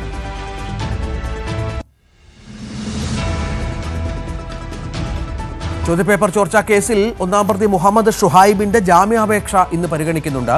MS സൊല്യൂഷൻസിന് പുറമെ മറ്റ് ഓൺലൈൻ പ്ലാറ്റ്ഫോമുകളുടെയും പങ്ക് അന്വേഷിക്കാൻ ക്രൈംബ്രാഞ്ച് തയ്യാറെടുക്കുകയാണ്.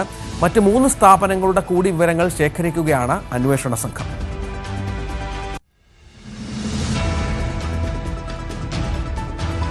ദളിത് ചിന്തകനും എഴുത്തുകാരനും സാമൂഹ്യ പ്രവർത്തകനുമായിരുന്ന KK കൊച്ചിന്റെ സംസ്കാര ചടങ്ങുകൾ ഇന്ന് നടക്കും. വീട്ടിൽ നിന്ന് മൃതദേഹം രാവിലെ 11 മണിയോടെ കടുത്തുരുത്തി പഞ്ചായത്ത് കമ്മ്യൂണിറ്റി ഹാളിൽ പൊതുദർശനത്തിന് വെക്കും. ഉച്ചയ്ക്ക് 2 മണിയോടെ വീട്ടുവളപ്പിലാണ് സംസ്കാര ചടങ്ങുകൾ. 76 വയസ്സിൽ വാർദ്ധക്യ സഹജമായ അസുഖങ്ങളെ തുടർന്നാണ് ഇന്നലെ കെ കൊച്ച് അന്തരിച്ചത്.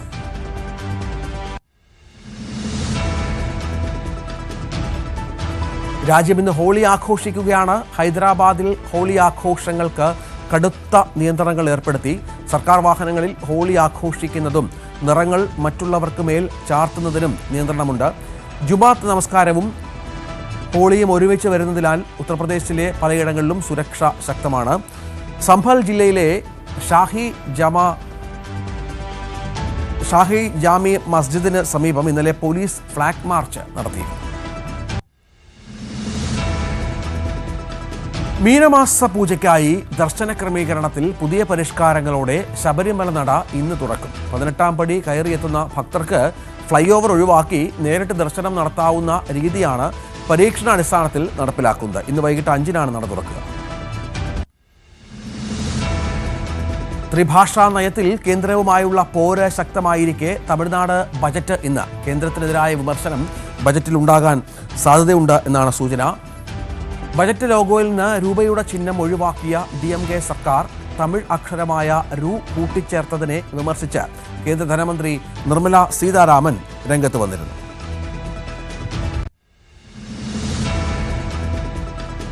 സ്വർണ്ണക്കടത്ത് കേസിൽ അറസ്റ്റിലായ കന്നഡ നടി രന്യ റാവുവിന്റെ ജാമ്യാപേക്ഷയിൽ ഇന്ന് വിധിയുണ്ട്.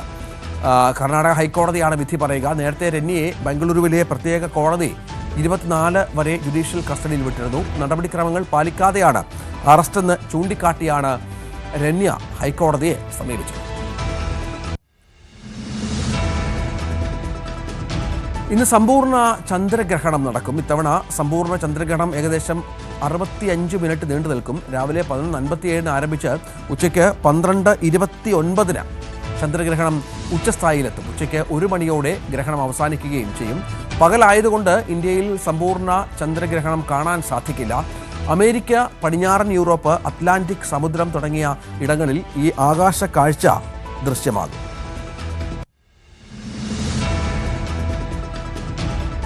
കാനഡയുടെ പ്രധാനമന്ത്രിയായി മാർക്ക് കാർണി ഇന്ന് സത്യപ്രതിജ്ഞ ചെയ്യും.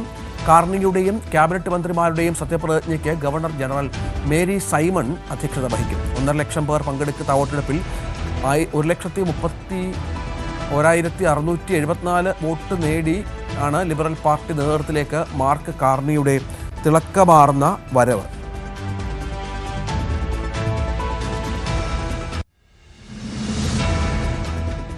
നമുക്കിനി സ്പെഷ്യൽ ഡേ പ്രേക്ഷകർക്ക് തങ്ങളുടെ വിശേഷ ദിവസങ്ങൾ ന്യൂസ് 18-നൊപ്പം ആഘോഷിക്കാവുന്ന പ്രത്യേക സെഗ്മെന്റിലേക്ക്. ഞങ്ങളുടെ സഹപ്രവർത്തകൻ കൂടിയായ ന്യൂസ് 18 കേരളം ഓപ്പറേഷൻസ് വിഭാഗം അസിസ്റ്റന്റ് ജനറൽ മാനേജർ ബാലചന്ദ്രന്റെയും സുഭാഷിണിയുടെയും മകൾ കൃഷ്ണേന്ദുവിൻ്റെ 13ാം പിറന്നാൾ ആയിരുന്നു ഇന്നലെ. കൃഷ്ണേന്ദുവിന് എല്ലാ ആശംസകളും. നിങ്ങളുടെ വിശേഷ അവസരങ്ങൾ ഞങ്ങളെ അറിയിക്കാം. സന്തോഷ ദിനത്തിൽ ന്യൂസ് 18 സ്ക്രീനിൽ ഞങ്ങൾക്കും ഒപ്പം നിങ്ങൾക്ക് എത്താം. അതിനായി ഞങ്ങളുടെ വാട്സപ്പ് ചെയ്യേണ്ട നമ്പർ 9346975748. വാട്സപ്പ് ചെയ്യേണ്ട ഫോർമാറ്റ് സ്പെഷ്യൽ ഡേ, പേര്, ഫോൺ നമ്പർ, പിറന്നാൾ, വിവാഹ വാർഷികം, അങ്ങനെ എന്തും അറിയിക്കാം.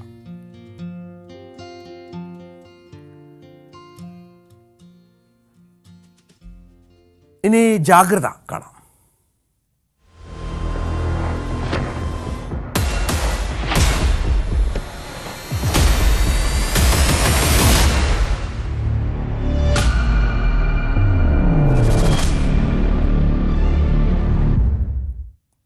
കണ്ണൂർ പഴയങ്ങാടിയിൽ 8 മാസം പ്രായമായ കുഞ്ഞിന് മരുന്ന് മാറി നൽകിയ മെഡിക്കൽ സ്റ്റോർ താൽക്കാലികമായി അടപ്പിച്ച് പോലീസ്. മെഡിക്കൽ സ്റ്റോർ ഉടമയുടെ അറസ്റ്റ് ഇന്നുണ്ടായേക്കും. ചികിത്സയിൽ കഴിയുന്ന കുഞ്ഞിന്റെ ആരോഗ്യനിലയിൽ പുരോഗതിയുണ്ട്. സുമേഷ് മോറാഴ ഏറ്റവും പുതിയ വിവരങ്ങളുമായി ചേരും. സുമേഷ്, ആരോഗ്യനിലയിൽ പുരോഗതിയുണ്ട് എന്നുള്ളതാണ് നമുക്ക് ഒരു ആശ്വാസകരമായ ഒരു കാര്യമെന്നാണ് മനസ്സിലാകുന്നത്. മറ്റ് എന്തെങ്കിലും വിവരങ്ങളുണ്ടോ? ഈ അറസ്റ്റ് അടക്കമുള്ള കാര്യങ്ങളിലേക്ക് കടക്കുകയാണോ പോലീസ്? രഞ്ജിത്ത്, ഇപ്പോ കുട്ടിയുടെ അപകടനില തരണം ചെയ്തു എന്നാണ് ഡോക്ടർ നന്ദകുമാർ അറിയിച്ചത്. ഞാൻ ഇന്നലെ ഡോക്ടറുമായി സംസാരിച്ചിരുന്നു. എന്നാൽ കുട്ടി ഇപ്പോഴും ഈ തീവ്ര പരിചരണ വിഭാഗത്തിൽ ചികിത്സ തുടരുകയാണ്. ചെറിയ കുട്ടിയാണ്, 8 മാസം മാത്രമേ പ്രായമുള്ളൂ. അതുകൊണ്ട് തന്നെ കുട്ടിക്ക് കൂടുതൽ നിരീക്ഷണം ആവശ്യമുണ്ട്. അതിനുശേഷം മാത്രമായിരിക്കും മറ്റു രീതിയിലേക്കുള്ള ഡോക്ടറെ കടക്കുക. അതിനാണ് ഈ കുട്ടി മരുന്ന് മാറി നൽകിയ ഈ പഴയങ്ങാടി ഖദീജ മെഡിക്കൽ ഷോപ്പിനെതിരെ പ്രതിഷേധം ശക്തമാക്കിയാണ്. ഉടമ ഈ പഴയങ്ങാടി സ്വദേശിയാണ് ഇസ്മയിലിനെതിരെ നടപടി എടുക്കണമെന്ന് ആവശ്യപ്പെട്ടാണ് ഈ പ്രതിഷേധം ശക്തമായിരിക്കുന്നത്. ഇന്നലെ യുവജന സംഘടനകളുടെയും അതുപോലെ തന്നെ രാഷ്ട്രീയ പാർട്ടികളുടെയും നേതൃത്വത്തിൽ ഈ ഷോപ്പിലേക്ക്, മെഡിക്കൽ ഷോപ്പിലേക്ക് പ്രതിഷേധ മാർച്ച് സംഘടിപ്പിച്ചിരുന്നു. DYFI, അതുപോലെ യൂത്ത് കോൺഗ്രസ്, യുവമോർച്ച, യുവജന സംഘടന ഉൾപ്പെടെ അതിൽ ഈ മാർച്ചിൽ പങ്കെടുത്തത്. ഈ നെയിം ബോർഡിൽ ഉൾപ്പെടെ കരിയോ പിന്നെ ഒഴിക്കുന്ന ഉൾപ്പെടെയുള്ള പ്രതിഷേധമായിരുന്നു ഇന്നലെ പിന്നെ അവിടെ ഉണ്ടായത്. അതിനിടെ ഈ വിവാദമായ മെഡിക്കൽ ഷോപ്പ് പോലീസ് താൽക്കാലികമായി അടപ്പിച്ചിട്ടുണ്ട് എന്നാണ് ഇപ്പോൾ പുതിയ വിവരം. പിന്നെ കൂടുതൽ പ്രതിഷേധങ്ങൾ ഷോപ്പിലേക്ക് നടക്കാനുള്ള സാധ്യത ഈ മുന്നിൽ കണ്ടുകൊണ്ടാണ് പോലീസ് അത്തരമൊരു നടപടിക്രമങ്ങളിലേക്ക് പോലീസ് കടന്നിരിക്കുന്നത്. അതുകൊണ്ട് താൽക്കാലികമായി ഇപ്പോൾ ഷോപ്പ് അടച്ചിരിക്കുകയാണ്. അതുപോലെ തന്നെ സുമേഷ്, മറ്റു കാര്യം, ഈ മെഡിക്കൽ സ്റ്റോർ ഉടമയുടെ പിഴവ്, മെഡിക്കൽ സ്റ്റോറിന്റെ പിഴവ് തന്നെയാണ് പൂർണ്ണമായും ഈ കുട്ടിയുടെ ആരോഗ്യനില വഷളാകാൻ കാരണമെന്നുള്ള നിഗമനത്തിൽ തന്നെയാണോ? മറ്റെന്തെങ്കിലും കാരണങ്ങൾ പറയുന്നുണ്ടോ? പിഴവ് സംഭവിച്ചത് അവിടെ തന്നെയാണെന്നുള്ളതാണ് അല്ലേ? അതെ, പരിശോധിച്ച ഡോക്ടർ തന്നെ അത് പിന്നെ പറഞ്ഞിട്ടുണ്ട്. അതായത് ആദ്യം ചികിത്സിച്ച ഡോക്ടർ ക്ലിനിക്കിൽ ഡോക്ടറെ കണ്ടപ്പോൾ ഇവരോട് പറഞ്ഞത്, രക്ഷിതാക്കളോട് പറഞ്ഞത് അവിടെ ഇതിന്റെ ഡോസ് കൂടി എന്നുള്ളത് തന്നെയാണ്. സ്വാഭാവികമായിട്ട് കുട്ടിക്ക് കൊടുക്കേണ്ട ഡോസ് അല്ല ഈ കുട്ടിക്ക് കൊടുത്തത്. 8 മാസം പ്രായം മാത്രമേ ഉള്ളൂ. അതിന് സിറപ്പിന് പകരം ഡ്രോപ്സ് കൊടുത്തു. അപ്പോൾ അതിനുണ്ടായ ആ വേരിയേഷനാണ് കുട്ടിക്ക് ഇത്തരം ഒരു അപകടത്തിലേക്ക് പോയത് എന്നാണ് ഡോക്ടർ തന്നെ ഈ രക്ഷിതാക്കളോട് പറഞ്ഞത്. അതിനെ തുടർന്നാണ് കുട്ടിയെ വിദഗ്ധ ചികിത്സയ്ക്ക് വേണ്ടി ഇന്നലെ സ്വകാര്യ ആശുപത്രി, 2 ദിവസം മുന്നേ സ്വകാര്യ ആശുപത്രി പ്രവേശിപ്പിക്കുകയും തുടർ ചികിത്സ കുട്ടിക്ക് തുടരുകയും ചെയ്യുന്നത്. അതുകൊണ്ട് തന്നെ ഡോക്ടർ തന്നെ സ്ഥിരീകരിച്ച അടിസ്ഥാനത്തിൽ മറ്റ് തെളിവുകളുടെ ആവശ്യമില്ല എന്നാണ് തോന്നുന്നത്. എന്നാൽ ഈ വിദഗ്ധ പരിശോധന, ആരോഗ്യ വകുപ്പിന്റെയും അതുപോലെ തന്നെ കൺട്രോൾ യൂണിറ്റിന്റെയും ഉൾപ്പെടെ വിദഗ്ധ പരിശോധന ഈ ഷോപ്പിൽ തുടരുകയാണ്. എന്തൊക്കെയാണ് അവിടെ സംഭവിച്ചത്, എന്താ കാലപ്പഴക്കം തോന്നുന്ന മരുന്നുകളുണ്ടോ എന്നൊക്കെ കാര്യങ്ങളാണ് പരിശോധിക്കുന്നത്. സ്വാഭാവികം അതിന്റെ റിപ്പോർട്ട് വരും ദിവസങ്ങളിൽ കൈമാറുക, തുടർന്ന് നടപടികൾ ഉണ്ടാകുമെന്നാണ് വിചാരിക്കുന്നത്. തീർച്ചയായും അതാണ് സാഹചര്യം. ഏതായാലും മെഡിക്കൽ സ്റ്റോർ താൽക്കാലികമായി അടപ്പിച്ചിട്ടുണ്ട്. കൂടുതൽ പരിശോധനയിലേക്ക് കൂടി കാര്യങ്ങൾ പോകുന്നു എന്നാണ് മനസ്സിലാകേണ്ടത്. പക്ഷേ കുട്ടിയുടെ ആരോഗ്യനില മെച്ചപ്പെട്ടു, അപകടനില തരണം ചെയ്തു എന്നുള്ളത് ആശ്വാസകരമായ ഒരു വാർത്തയുമാണ്. സുമേഷ് മോറാഴയാണ് വിവരങ്ങൾ പങ്കുവച്ചത്. പാലക്കാട് അഞ്ചുമൂർത്തി മംഗലത്ത് യുവാവിനെ സുഹൃത്ത് കുത്തിക്കൊന്നു. അഞ്ചുമൂർത്തി മംഗലം സ്വദേശി മനുവാണ് കൊല്ലപ്പെട്ടത്. സുഹൃത്തായ വിഷ്ണുവിനെ പോലീസ് കസ്റ്റഡിയിലെടുത്തു. പ്രജിത്ത് കോങ്ങാട് ചേരുകയാണ്. പ്രജിത്ത്, എന്താണ് സംഭവിച്ചത്? ഇവർ തമ്മിൽ നേരത്തെ എന്തെങ്കിലും വൈരാഗ്യമുണ്ടായിരുന്നോ? സുഹൃത്തുക്കളാണെന്ന് മനസ്സിലാകുന്നു. പെട്ടെന്നുണ്ടായ പ്രകോപനമാണോ? എന്താണ് മനസ്സിലാക്കേണ്ടത്? രഞ്ജിത്ത്, ഈ മനുവും ഈ കൊല്ലപ്പെട്ട മനുവും കുത്തിയ വിഷ്ണുവും തമ്മിൽ സുഹൃത്തുക്കളായിരുന്നു. ഇവർ തമ്മിൽ പണമിടപാടുകൾ ഉണ്ടായിരുന്നു എന്നാണ് പോലീസ് പറയുന്നത്. ഈ കൊടുത്ത പണം തിരിച്ചു ചോദിച്ചതിന് വൈരാഗ്യമായി ഇന്നലെ ഇവർ തമ്മിൽ അടിപിടി ഉണ്ടാകുകയുണ്ടായിരുന്നു. തുടർന്നാണ് വിഷ്ണു കത്തിയെടുത്ത് മനുവിനെ കുത്തുകയും രാത്രി 1 മണിയോടുകൂടിയാണ് ഈ മനുവിനെ ആലത്തൂർ താലൂക്ക് ആശുപത്രിയിൽ കൊണ്ടുവരുകയും മരിക്കുകയും ചെയ്തത്. ഇത് രണ്ടുപേരും മറ്റേ അഞ്ചുമൂർത്തി മംഗലം സ്വദേശികളുമാണ്. രണ്ടുപേരും സുഹൃത്തുക്കളുമാണ്.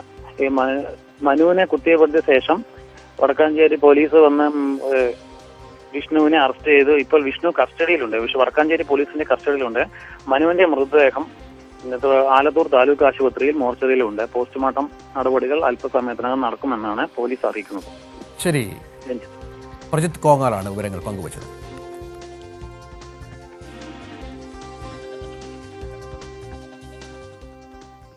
ലഹരി കണ്ണികൾ പൊട്ടിക്കാൻ പോലീസ്.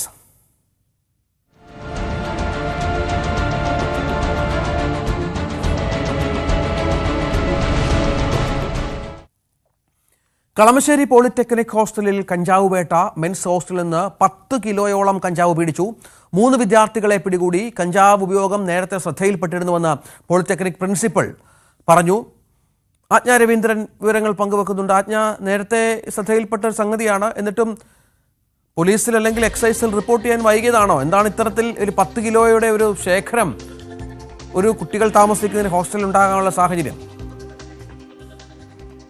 10 അല്ലേ? 2 കിലോ ആണല്ലേ? 2 കിലോ ആണല്ലേ ആജ്ഞ, പുതിയ വിവരം അനുസരിച്ച്? അതെ, പുതിയ വിവരം അനുസരിച്ച് രഞ്ജിത്ത് 2 കിലോ കഞ്ചാവാണ്. അതായത് 9 ഗ്രാമാണ് മറ്റൊരു മുറിയിൽ നിന്നും പിടിച്ചെടുത്തത്. 1.9 കിലോയും 9 ഗ്രാമുമാണ്. ഈ 9 ഗ്രാം എന്നുള്ളത് ഇൻഫോം ചെയ്തപ്പോൾ തെറ്റിയതാണെന്നാണ് പോലീസ് വ്യക്തമാക്കുന്നത്. എന്തായാലും കളമശ്ശേരി സർക്കാർ മെഡിക്കൽ പോളിടെക്നിക്കിലെ മെൻസ് ഹോസ്റ്റലിലാണ് ഈ കഞ്ചാവ് ശേഖരം കണ്ടെത്തിയത്. ഹോളിയുടെ ആഘോഷങ്ങളുമായി ബന്ധപ്പെട്ടാണ് കഞ്ചാവ് അവിടെ എത്തിച്ചതെന്നാണ് മനസ്സിലാക്കാൻ കഴിയുന്നത്. കഴിഞ്ഞ ദിവസം പോലീസിന് ലഭിച്ച പോലീസിനും ഡാൻസ് സംഘവും സംയുക്തമായിട്ടാണ് പരിശോധന നടത്തിയത്. പോലീസിന് ലഭിച്ച രഹസ്യവിവരത്തിന്റെ അടിസ്ഥാനത്തിലാണ് പരിശോധനയിലേക്ക് പോയതെന്നാണ് തൃക്കാക്കര ACP ദേവി മാധ്യമങ്ങളോട് പറഞ്ഞത്. അങ്ങനെയാണ് 3 വിദ്യാർത്ഥികൾ ഇതുമായി ബന്ധപ്പെട്ട് അറസ്റ്റിലായിട്ടുണ്ട്. കുറച്ച് വിദ്യാർത്ഥികൾ പോലീസിനെ കണ്ടുകൊണ്ട് പരിശോധനാ സംഘത്തെ കണ്ടുകൊണ്ട് ഓടി രക്ഷപ്പെടുന്ന സാഹചര്യമുണ്ടായി.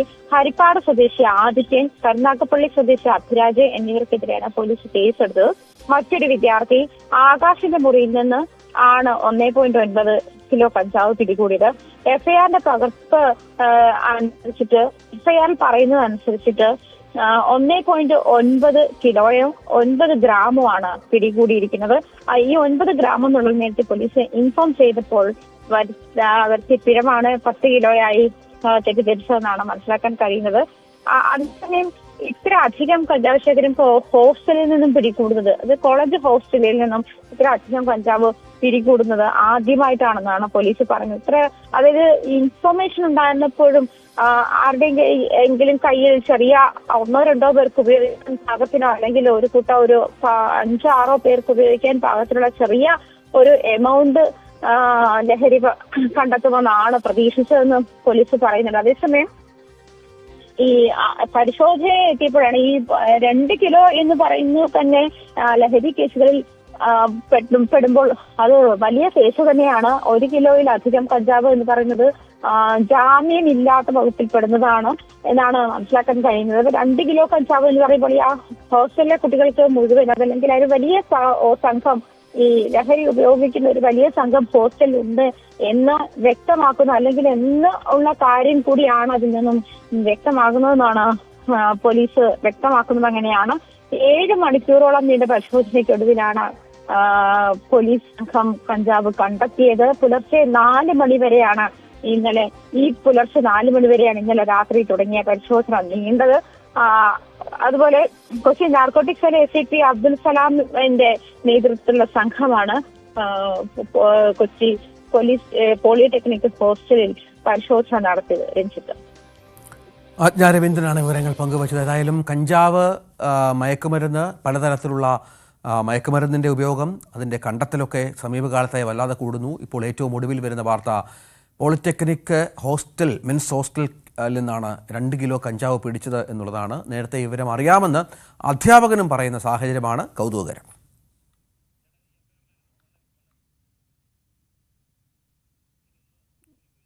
ഇതാണ് ആ കേസുമായി ബന്ധപ്പെട്ട FIR. ഇതാണ് FIR രജിസ്റ്റർ ചെയ്തിട്ടുണ്ട്. 2 കിലോ കഞ്ചാവ് എന്നാണ് മനസ്സിലാകുന്നത്. 3 വിദ്യാർത്ഥികളാണ് ഇപ്പോൾ പിടിയിലായത് എന്ന് വ്യക്തമാകുന്നു. കൂടുതൽ ചില വിദ്യാർത്ഥികൾ ഓടി രക്ഷപ്പെട്ടു എന്നുള്ള വിവരം കൂടി ഉണ്ട്. അതനുസരിച്ച് ഉള്ള നീക്കങ്ങൾ കൂടി പോലീസിന്റെ ഭാഗത്തു നിന്ന് ഉണ്ടാകും എന്നും കരുതാം. ഒരു മാധ്യമ പ്രവർത്തക എന്ന നിലയ്ക്ക് ഇപ്പോൾ ഏറ്റവും കൂടുതൽ കൈകാര്യം ചെയ്യേണ്ടി വരുന്നത് ലഹരിയുമായി ബന്ധപ്പെട്ട വാർത്തകളാണ്. കൊച്ചുകുട്ടികൾ മുതൽ യുവാക്കൾ വരെ എല്ലാവരും ഉൾപ്പെട്ടിരിക്കുന്ന ലഹരിയുടെ ഒരു വല. എന്താണ് നമ്മുടെ യുവതലമുറയ്ക്ക് സംഭവിക്കുന്നത് എന്നൊക്കെ എല്ലാവരും ചോദിച്ചു കാണും. പക്ഷേ അവരുടെ പ്രശ്നങ്ങളെ, അത് കുട്ടികൾ മുതൽ യുവാക്കൾ വരെ, അവരുടെ പ്രശ്നങ്ങളെ കേൾക്കുന്നതിന്, മനസ്സിലാക്കുന്നതിന്, ഒരു പരിഹാരം പറയുന്നതിന് മുതിർന്നവരായ നമുക്ക് എത്രമാത്രം കഴിയുന്നുണ്ട്? അവരിൽ ഉണ്ടാകുന്ന ചെറിയ മാറ്റങ്ങൾ നമ്മൾ തിരിച്ചറിയാറുണ്ടോ? അവരുടെ ചുറ്റുമുള്ളത് ഒരു മായാലോകമാണ്. സോഷ്യൽ മീഡിയയുടെ, വീഡിയോ ഗെയിമുകളുടെ, സിനിമയുടെ, വാർത്തയുടെ വലിയ വിവരശേഖരത്തിന്റെ ലോകം. ആ ലോകത്തിനകത്ത് കുരുങ്ങിപ്പോകുന്ന കുട്ടികളെ തിരിച്ച് യഥാർത്ഥ ജീവിതത്തിലേക്ക്, മണ്ണിന്റെ മണമുള്ള ജീവിതത്തിലേക്ക് തിരിച്ചു കൊണ്ടുവരാൻ നമുക്കും കഴിയേണ്ടതല്ലേ? അവരെ കേൾക്കാൻ, അവരിൽ ഉണ്ടാകുന്ന മാറ്റങ്ങൾ തിരിച്ചറിയാൻ, അവരുടെ പ്രശ്നങ്ങൾക്ക് പരിഹാരം കാണാൻ നമുക്ക് മാത്രമേ കഴിയൂ. ചേർത്ത് പിടിക്കാം നമ്മുടെ കുട്ടികളെ. ലഹരിയുടെ വലയിൽ കുരുങ്ങാതെ അവരെ കാത്തുരക്ഷിക്കാം.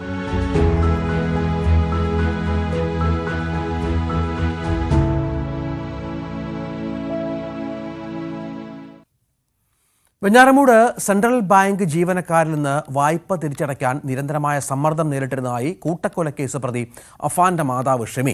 ആശുപത്രിയിൽ നിന്ന് ഡിസ്ചാർജ് ആയ ശേഷം ഭർത്താവ് അബ്ദുൾ റഹീമിനോടാണ് ഷെമി ഇക്കാര്യം പങ്കുവച്ചത്. പേരമലയിലെ വീട്ടിൽ ഇനി താമസിക്കാനില്ലെന്നും അഫാന്റെ മാതാവ് ബന്ധുക്കളെ അറിയിച്ചു. ജീവിതത്തിനും മരണത്തിനുമിടയിൽ കഴിച്ചുകൂട്ടിയ 17 ദിവസത്തിന് ശേഷമാണ് വെഞ്ഞാറമൂട് സംഭവത്തിൽ ജീവനോടെ അവശേഷിച്ച ഇര ഷെമി ആശുപത്രി വിട്ടത്. കൊടും ക്രൂരകൃത്യത്തിന് 23 വയസ്സുകാരനായ മൂത്ത മകൻ അഫാനെ പ്രേരിപ്പിച്ച സാമ്പത്തിക പ്രശ്നങ്ങൾ വിവരിക്കുന്നതിനിടയിലാണ് ഭർത്താവ് അബ്ദുൾ റഹീമിനോട് വെഞ്ഞാറമൂട് സെൻട്രൽ ബാങ്ക് ശാഖയിലെ ജീവനക്കാർ 8 ലക്ഷം രൂപയുടെ വായ്പ തിരിച്ചടയ്ക്കുന്നതുമായി ബന്ധപ്പെട്ട് നിരന്തരം സമ്മർദ്ദം ചെലുത്തിയിരുന്നതായി ഷെമി വെളിപ്പെടുത്തിയത്.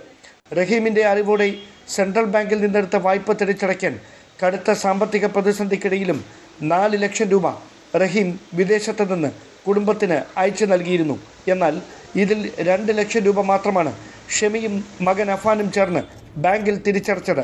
ശേഷിച്ച പണം എന്ത് ചെയ്തെന്ന് അബ്ദുൾ റഹീമിൻ്റെ ചോദ്യത്തിന് ഭാര്യ വ്യക്തമായ മറുപടി നൽകിയില്ലെന്നാണ് സൂചന. 8 ലക്ഷം രൂപ വായ്പ എടുത്തതിൻ്റെയും 2 ലക്ഷം രൂപ ഒറ്റത്തവണയായി തിരിച്ചടച്ചതിൻ്റെയും രേഖകൾ വെഞ്ഞാറമൂട് പോലീസ് ബാങ്കിൽ നിന്ന് ശേഖരിച്ചിട്ടുണ്ട്. അതേസമയം അഫാൻ കൊലപ്പെടുത്താനായി ലക്ഷ്യമിട്ടിരുന്ന മറ്റ് 2 സ്ത്രീകളിൽ നിന്ന് തരപ്പെടുത്തിയ വായ്പ തിരിച്ചടയ്ക്കാൻ അബ്ദുൾ റഹീം നൽകിയ പണത്തിലെ ശേഷിച്ച തുക ഉപയോഗിച്ചതായാണ് പോലീസിൻ്റെ സംശയം. അതിനിടെ പേരമലയിലെ വീട്ടിലേക്ക് ഇനി താമസിക്കാനില്ലെന്ന് വ്യക്തമാക്കിയ ഷെമിയെ മാനസിക നില വീണ്ടെടുക്കുന്നതുവരെ ഷെൽട്ടർ ഹോമിലേക്ക് മാറ്റുന്ന കാര്യമാണ് ബന്ധുക്കളും പോലീസും ചേർന്ന് ആലോചിക്കുന്നത്. കുടുംബത്തിലെ 5 പേരെ മൂത്ത മകൻ അതിക്രൂരമായി കൊലപ്പെടുത്തിയ വിവരം അറിയിച്ചെങ്കിലും അത് പൂർണ്ണമായി വിശ്വസിക്കാൻ ഷെമി ഇപ്പോഴും തയ്യാറായിട്ടില്ലെന്നാണ് വിവരം. Dan Kurian, news 18, Thiruvananthapuram. സ്വർണ്ണക്കടത്ത് കേസിൽ അറസ്റ്റിലായ കന്നഡ നടി രന്യ റാവുവിന്റെ ജാമ്യാപേക്ഷയിൽ ഇന്ന് വിധി. കർണാടക ഹൈക്കോടതിയാണ് വിധി പറയുക. നേരത്തെ രന്യയെ ബംഗളൂരുവിലെ പ്രത്യേക കോടതി 24 വരെ ജുഡീഷ്യൽ കസ്റ്റഡിയിൽ വിട്ടിരുന്നു. നടപടിക്രമങ്ങൾ പാലിക്കാതെയാണ് അറസ്റ്റെന്ന് ചൂണ്ടിക്കാട്ടിയാണ് രന്യ ഹൈക്കോടതിയെ സമീപിച്ചത്. രന്യ റാവുവിന്റെ ഭർത്താവും ആർക്കിടെക്റ്റുമായ ജതിൻ ഹൂക്കേരിയുമായി ബന്ധപ്പെട്ട സ്ഥലങ്ങളിൽ ഇന്നലെ ED, CBI, DRI എന്നിവയുടെ സംയുക്ത സംഘം പരിശോധന നടത്തിയിരുന്നു. സ്വർണ്ണക്കള്ളക്കടത്ത് റാക്കറ്റിൻ്റെ ഫണ്ടിനെക്കുറിച്ചും ഇന്ത്യയിലേക്ക് കൊണ്ടുവന്ന സ്വർണം അവസാനമായി വാങ്ങിയവരെക്കുറിച്ചും കേന്ദ്ര ഏജൻസികൾ അന്വേഷണം നടത്തിവരികയാണ്. മാർച്ച് 3-നാണ് 12.56 കോടി രൂപ വിലയുള്ള സ്വർണവുമായി രന്യ ബംഗളൂരു വിമാനത്താവളത്തിൽ പിടിയിലായത്. 6 മാസത്തിനിടെ 27 തവണ ദുബായ് യാത്ര നടത്തിയിരുന്നു.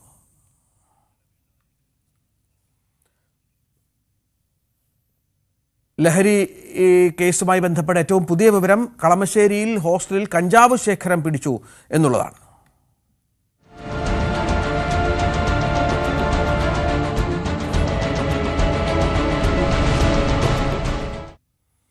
കളമശ്ശേരി പോളിടെക് ഹോസ്റ്റലിൽ കഞ്ചാവ് വേട്ട.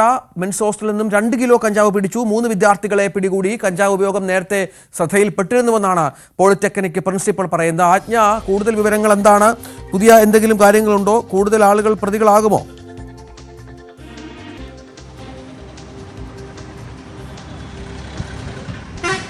രഞ്ജിത്ത്, ഇപ്പോൾ പിടികൂടിയിരിക്കുന്ന ഹരിപ്പാട് സ്വദേശി ആദിത്യൻ, കരുനാഗപ്പള്ളി സ്വദേശി അഭിരാജ്, പത്തനംതിട്ട സ്വദേശി ആകാശ് എന്നിവർക്കെതിരെയാണ് ഡാൻസ് സംഘം കേസെടുത്തിരിക്കുന്നത്. 3 വിദ്യാർത്ഥികളാണ് പിടിയിലായിട്ടുള്ളത്. മറ്റ് വിദ്യാർത്ഥികൾ ഓടി രക്ഷപ്പെടുന്ന ഒരു സാഹചര്യം കൂടി ഉണ്ടായിരുന്നു.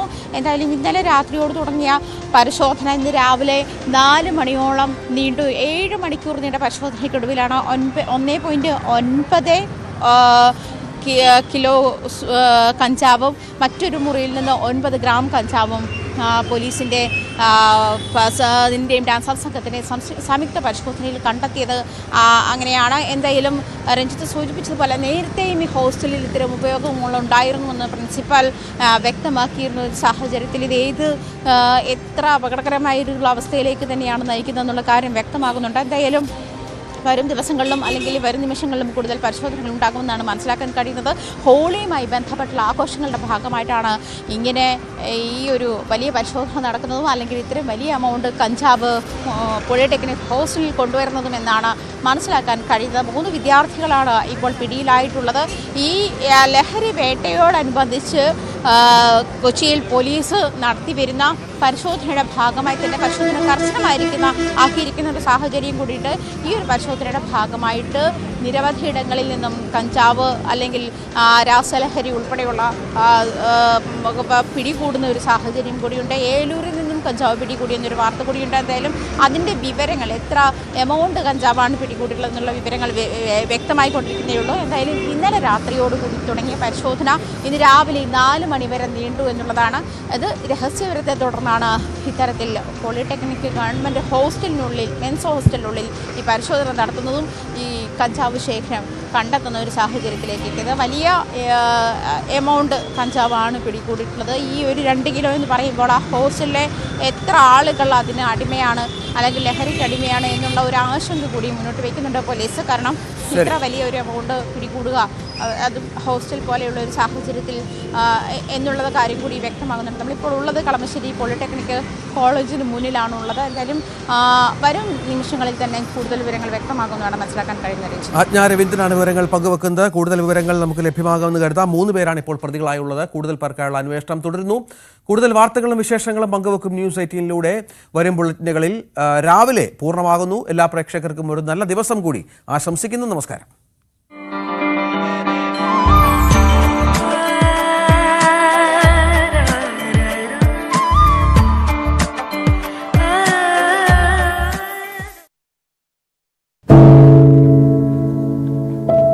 പെരുകുന്ന കുറ്റകൃത്യങ്ങളുടെ വാർത്തകൾ എല്ലാ ദിവസവും വായിച്ച് തളരുന്ന കാലമാണ് മാധ്യമപ്രവർത്തക എന്ന രീതിയിൽ ഇപ്പോൾ. അതിൽ മിക്കതിലും കാരണം ലഹരിയാണെന്നും പ്രതികളാകുന്നതും ഇരകളാകുന്നതും പുതിയ തലമുറയിലെ കുട്ടികളാണെന്ന് കൂടി പറയേണ്ടി വരുമ്പോൾ രക്ഷാകർത്താവെന്ന നിലയിൽ സമാധാനം പോലും കെട്ടുപോകുന്ന സമയമാണ്. ആരെയാണ് തിരുത്തുക? ആരെയാണ് നന്നാക്കുക? ഈ പുതിയ തലമുറയാണോ അതോ അവർക്ക് മാതൃകയാകേണ്ട നമ്മളെ തന്നെയാണോ? 4ാമത്തെ പെഗിൽ ഐസ് ക്യൂബ് വീഴുമ്പോൾ ഞാൻ എവിടെ എത്തുമെന്ന് പറയുന്ന നായകനെ വേണ്ട എന്ന് പറയാൻ ഒരിക്കലും നമുക്ക് കഴിഞ്ഞിട്ടില്ല. എല്ലാ പ്രതിസന്ധികളിൽ നിന്നും എഴുന്നേറ്റ് വരാൻ ലഹരി ഒപ്പം വേണമെന്നും വിഷമത്തിലും സന്തോഷത്തിലുമെല്ലാം ലഹരി കൂടെ ഉണ്ടാകണം എന്ന് പറഞ്ഞ തലമുറയാണ് നമ്മുടേത്. ലഹരിക്ക് കുടുംബ സദസ്സുകളിൽ ഉണ്ടായിരുന്ന ടാബു പോലും തുടച്ചു കളഞ്ഞ തലമുറയാണ് നമ്മുടേത്. അച്ഛനും അമ്മയും കുട്ടികളുടെ മുന്നിലിരുന്ന് മദ്യപിക്കുന്ന കാലത്ത് ഇതിലും വലിയ ലഹരിയിലേക്ക് കടക്കരുതെന്ന് കുട്ടികളോട് ആ രക്ഷിതാക്കൾക്ക് എങ്ങനെയാണ് പറയാൻ കഴിയുക? നോക്കൂ, കൈവിട്ടു പോകുന്നത് നമുക്കാണ്. അതിന്റെ വലിയ വിപത്ത് അനുഭവിക്കുന്നത് പുതിയ തലമുറയും. ലഹരിക്ക് അടിമയാകാതിരിക്കൂ, സ്വതന്ത്രരാകൂ. Live free, live drug free.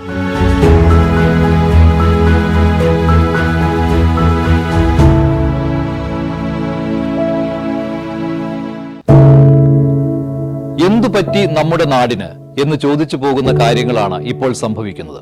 എന്തൊക്കെയാണ് നമ്മുടെ യുവതലമുറ തെരുവുകളിൽ കാട്ടിക്കൂട്ടുന്നത്? കൊല്ലാൻ പോലും മടികാട്ടാത്ത ഇവർ സ്വബോധത്താൽ ഇങ്ങനെയൊന്നും ചെയ്യില്ല.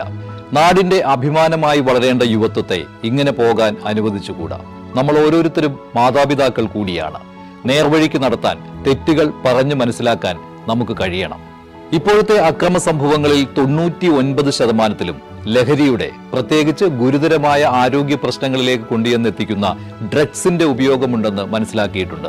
ഇത് നിസ്സാരമല്ല. കണ്ടില്ലെന്ന് നടിക്കാൻ ആർക്കുമാവില്ല. ജീവിതം ഒട്ടേറെ ബാക്കിയുണ്ടെന്ന് യുവതലമുറ മനസ്സിലാക്കണം. സ്നേഹിക്കാൻ, സർഗാത്മകത, ലഹരിയുടെ സഹായമില്ലാതെ വളർത്താൻ അവർക്ക് കഴിയണം. നിയമത്തിന്റെ ശക്തി അവരെ ബോധ്യപ്പെടുത്തണം. Say no to drugs, a big yes to life.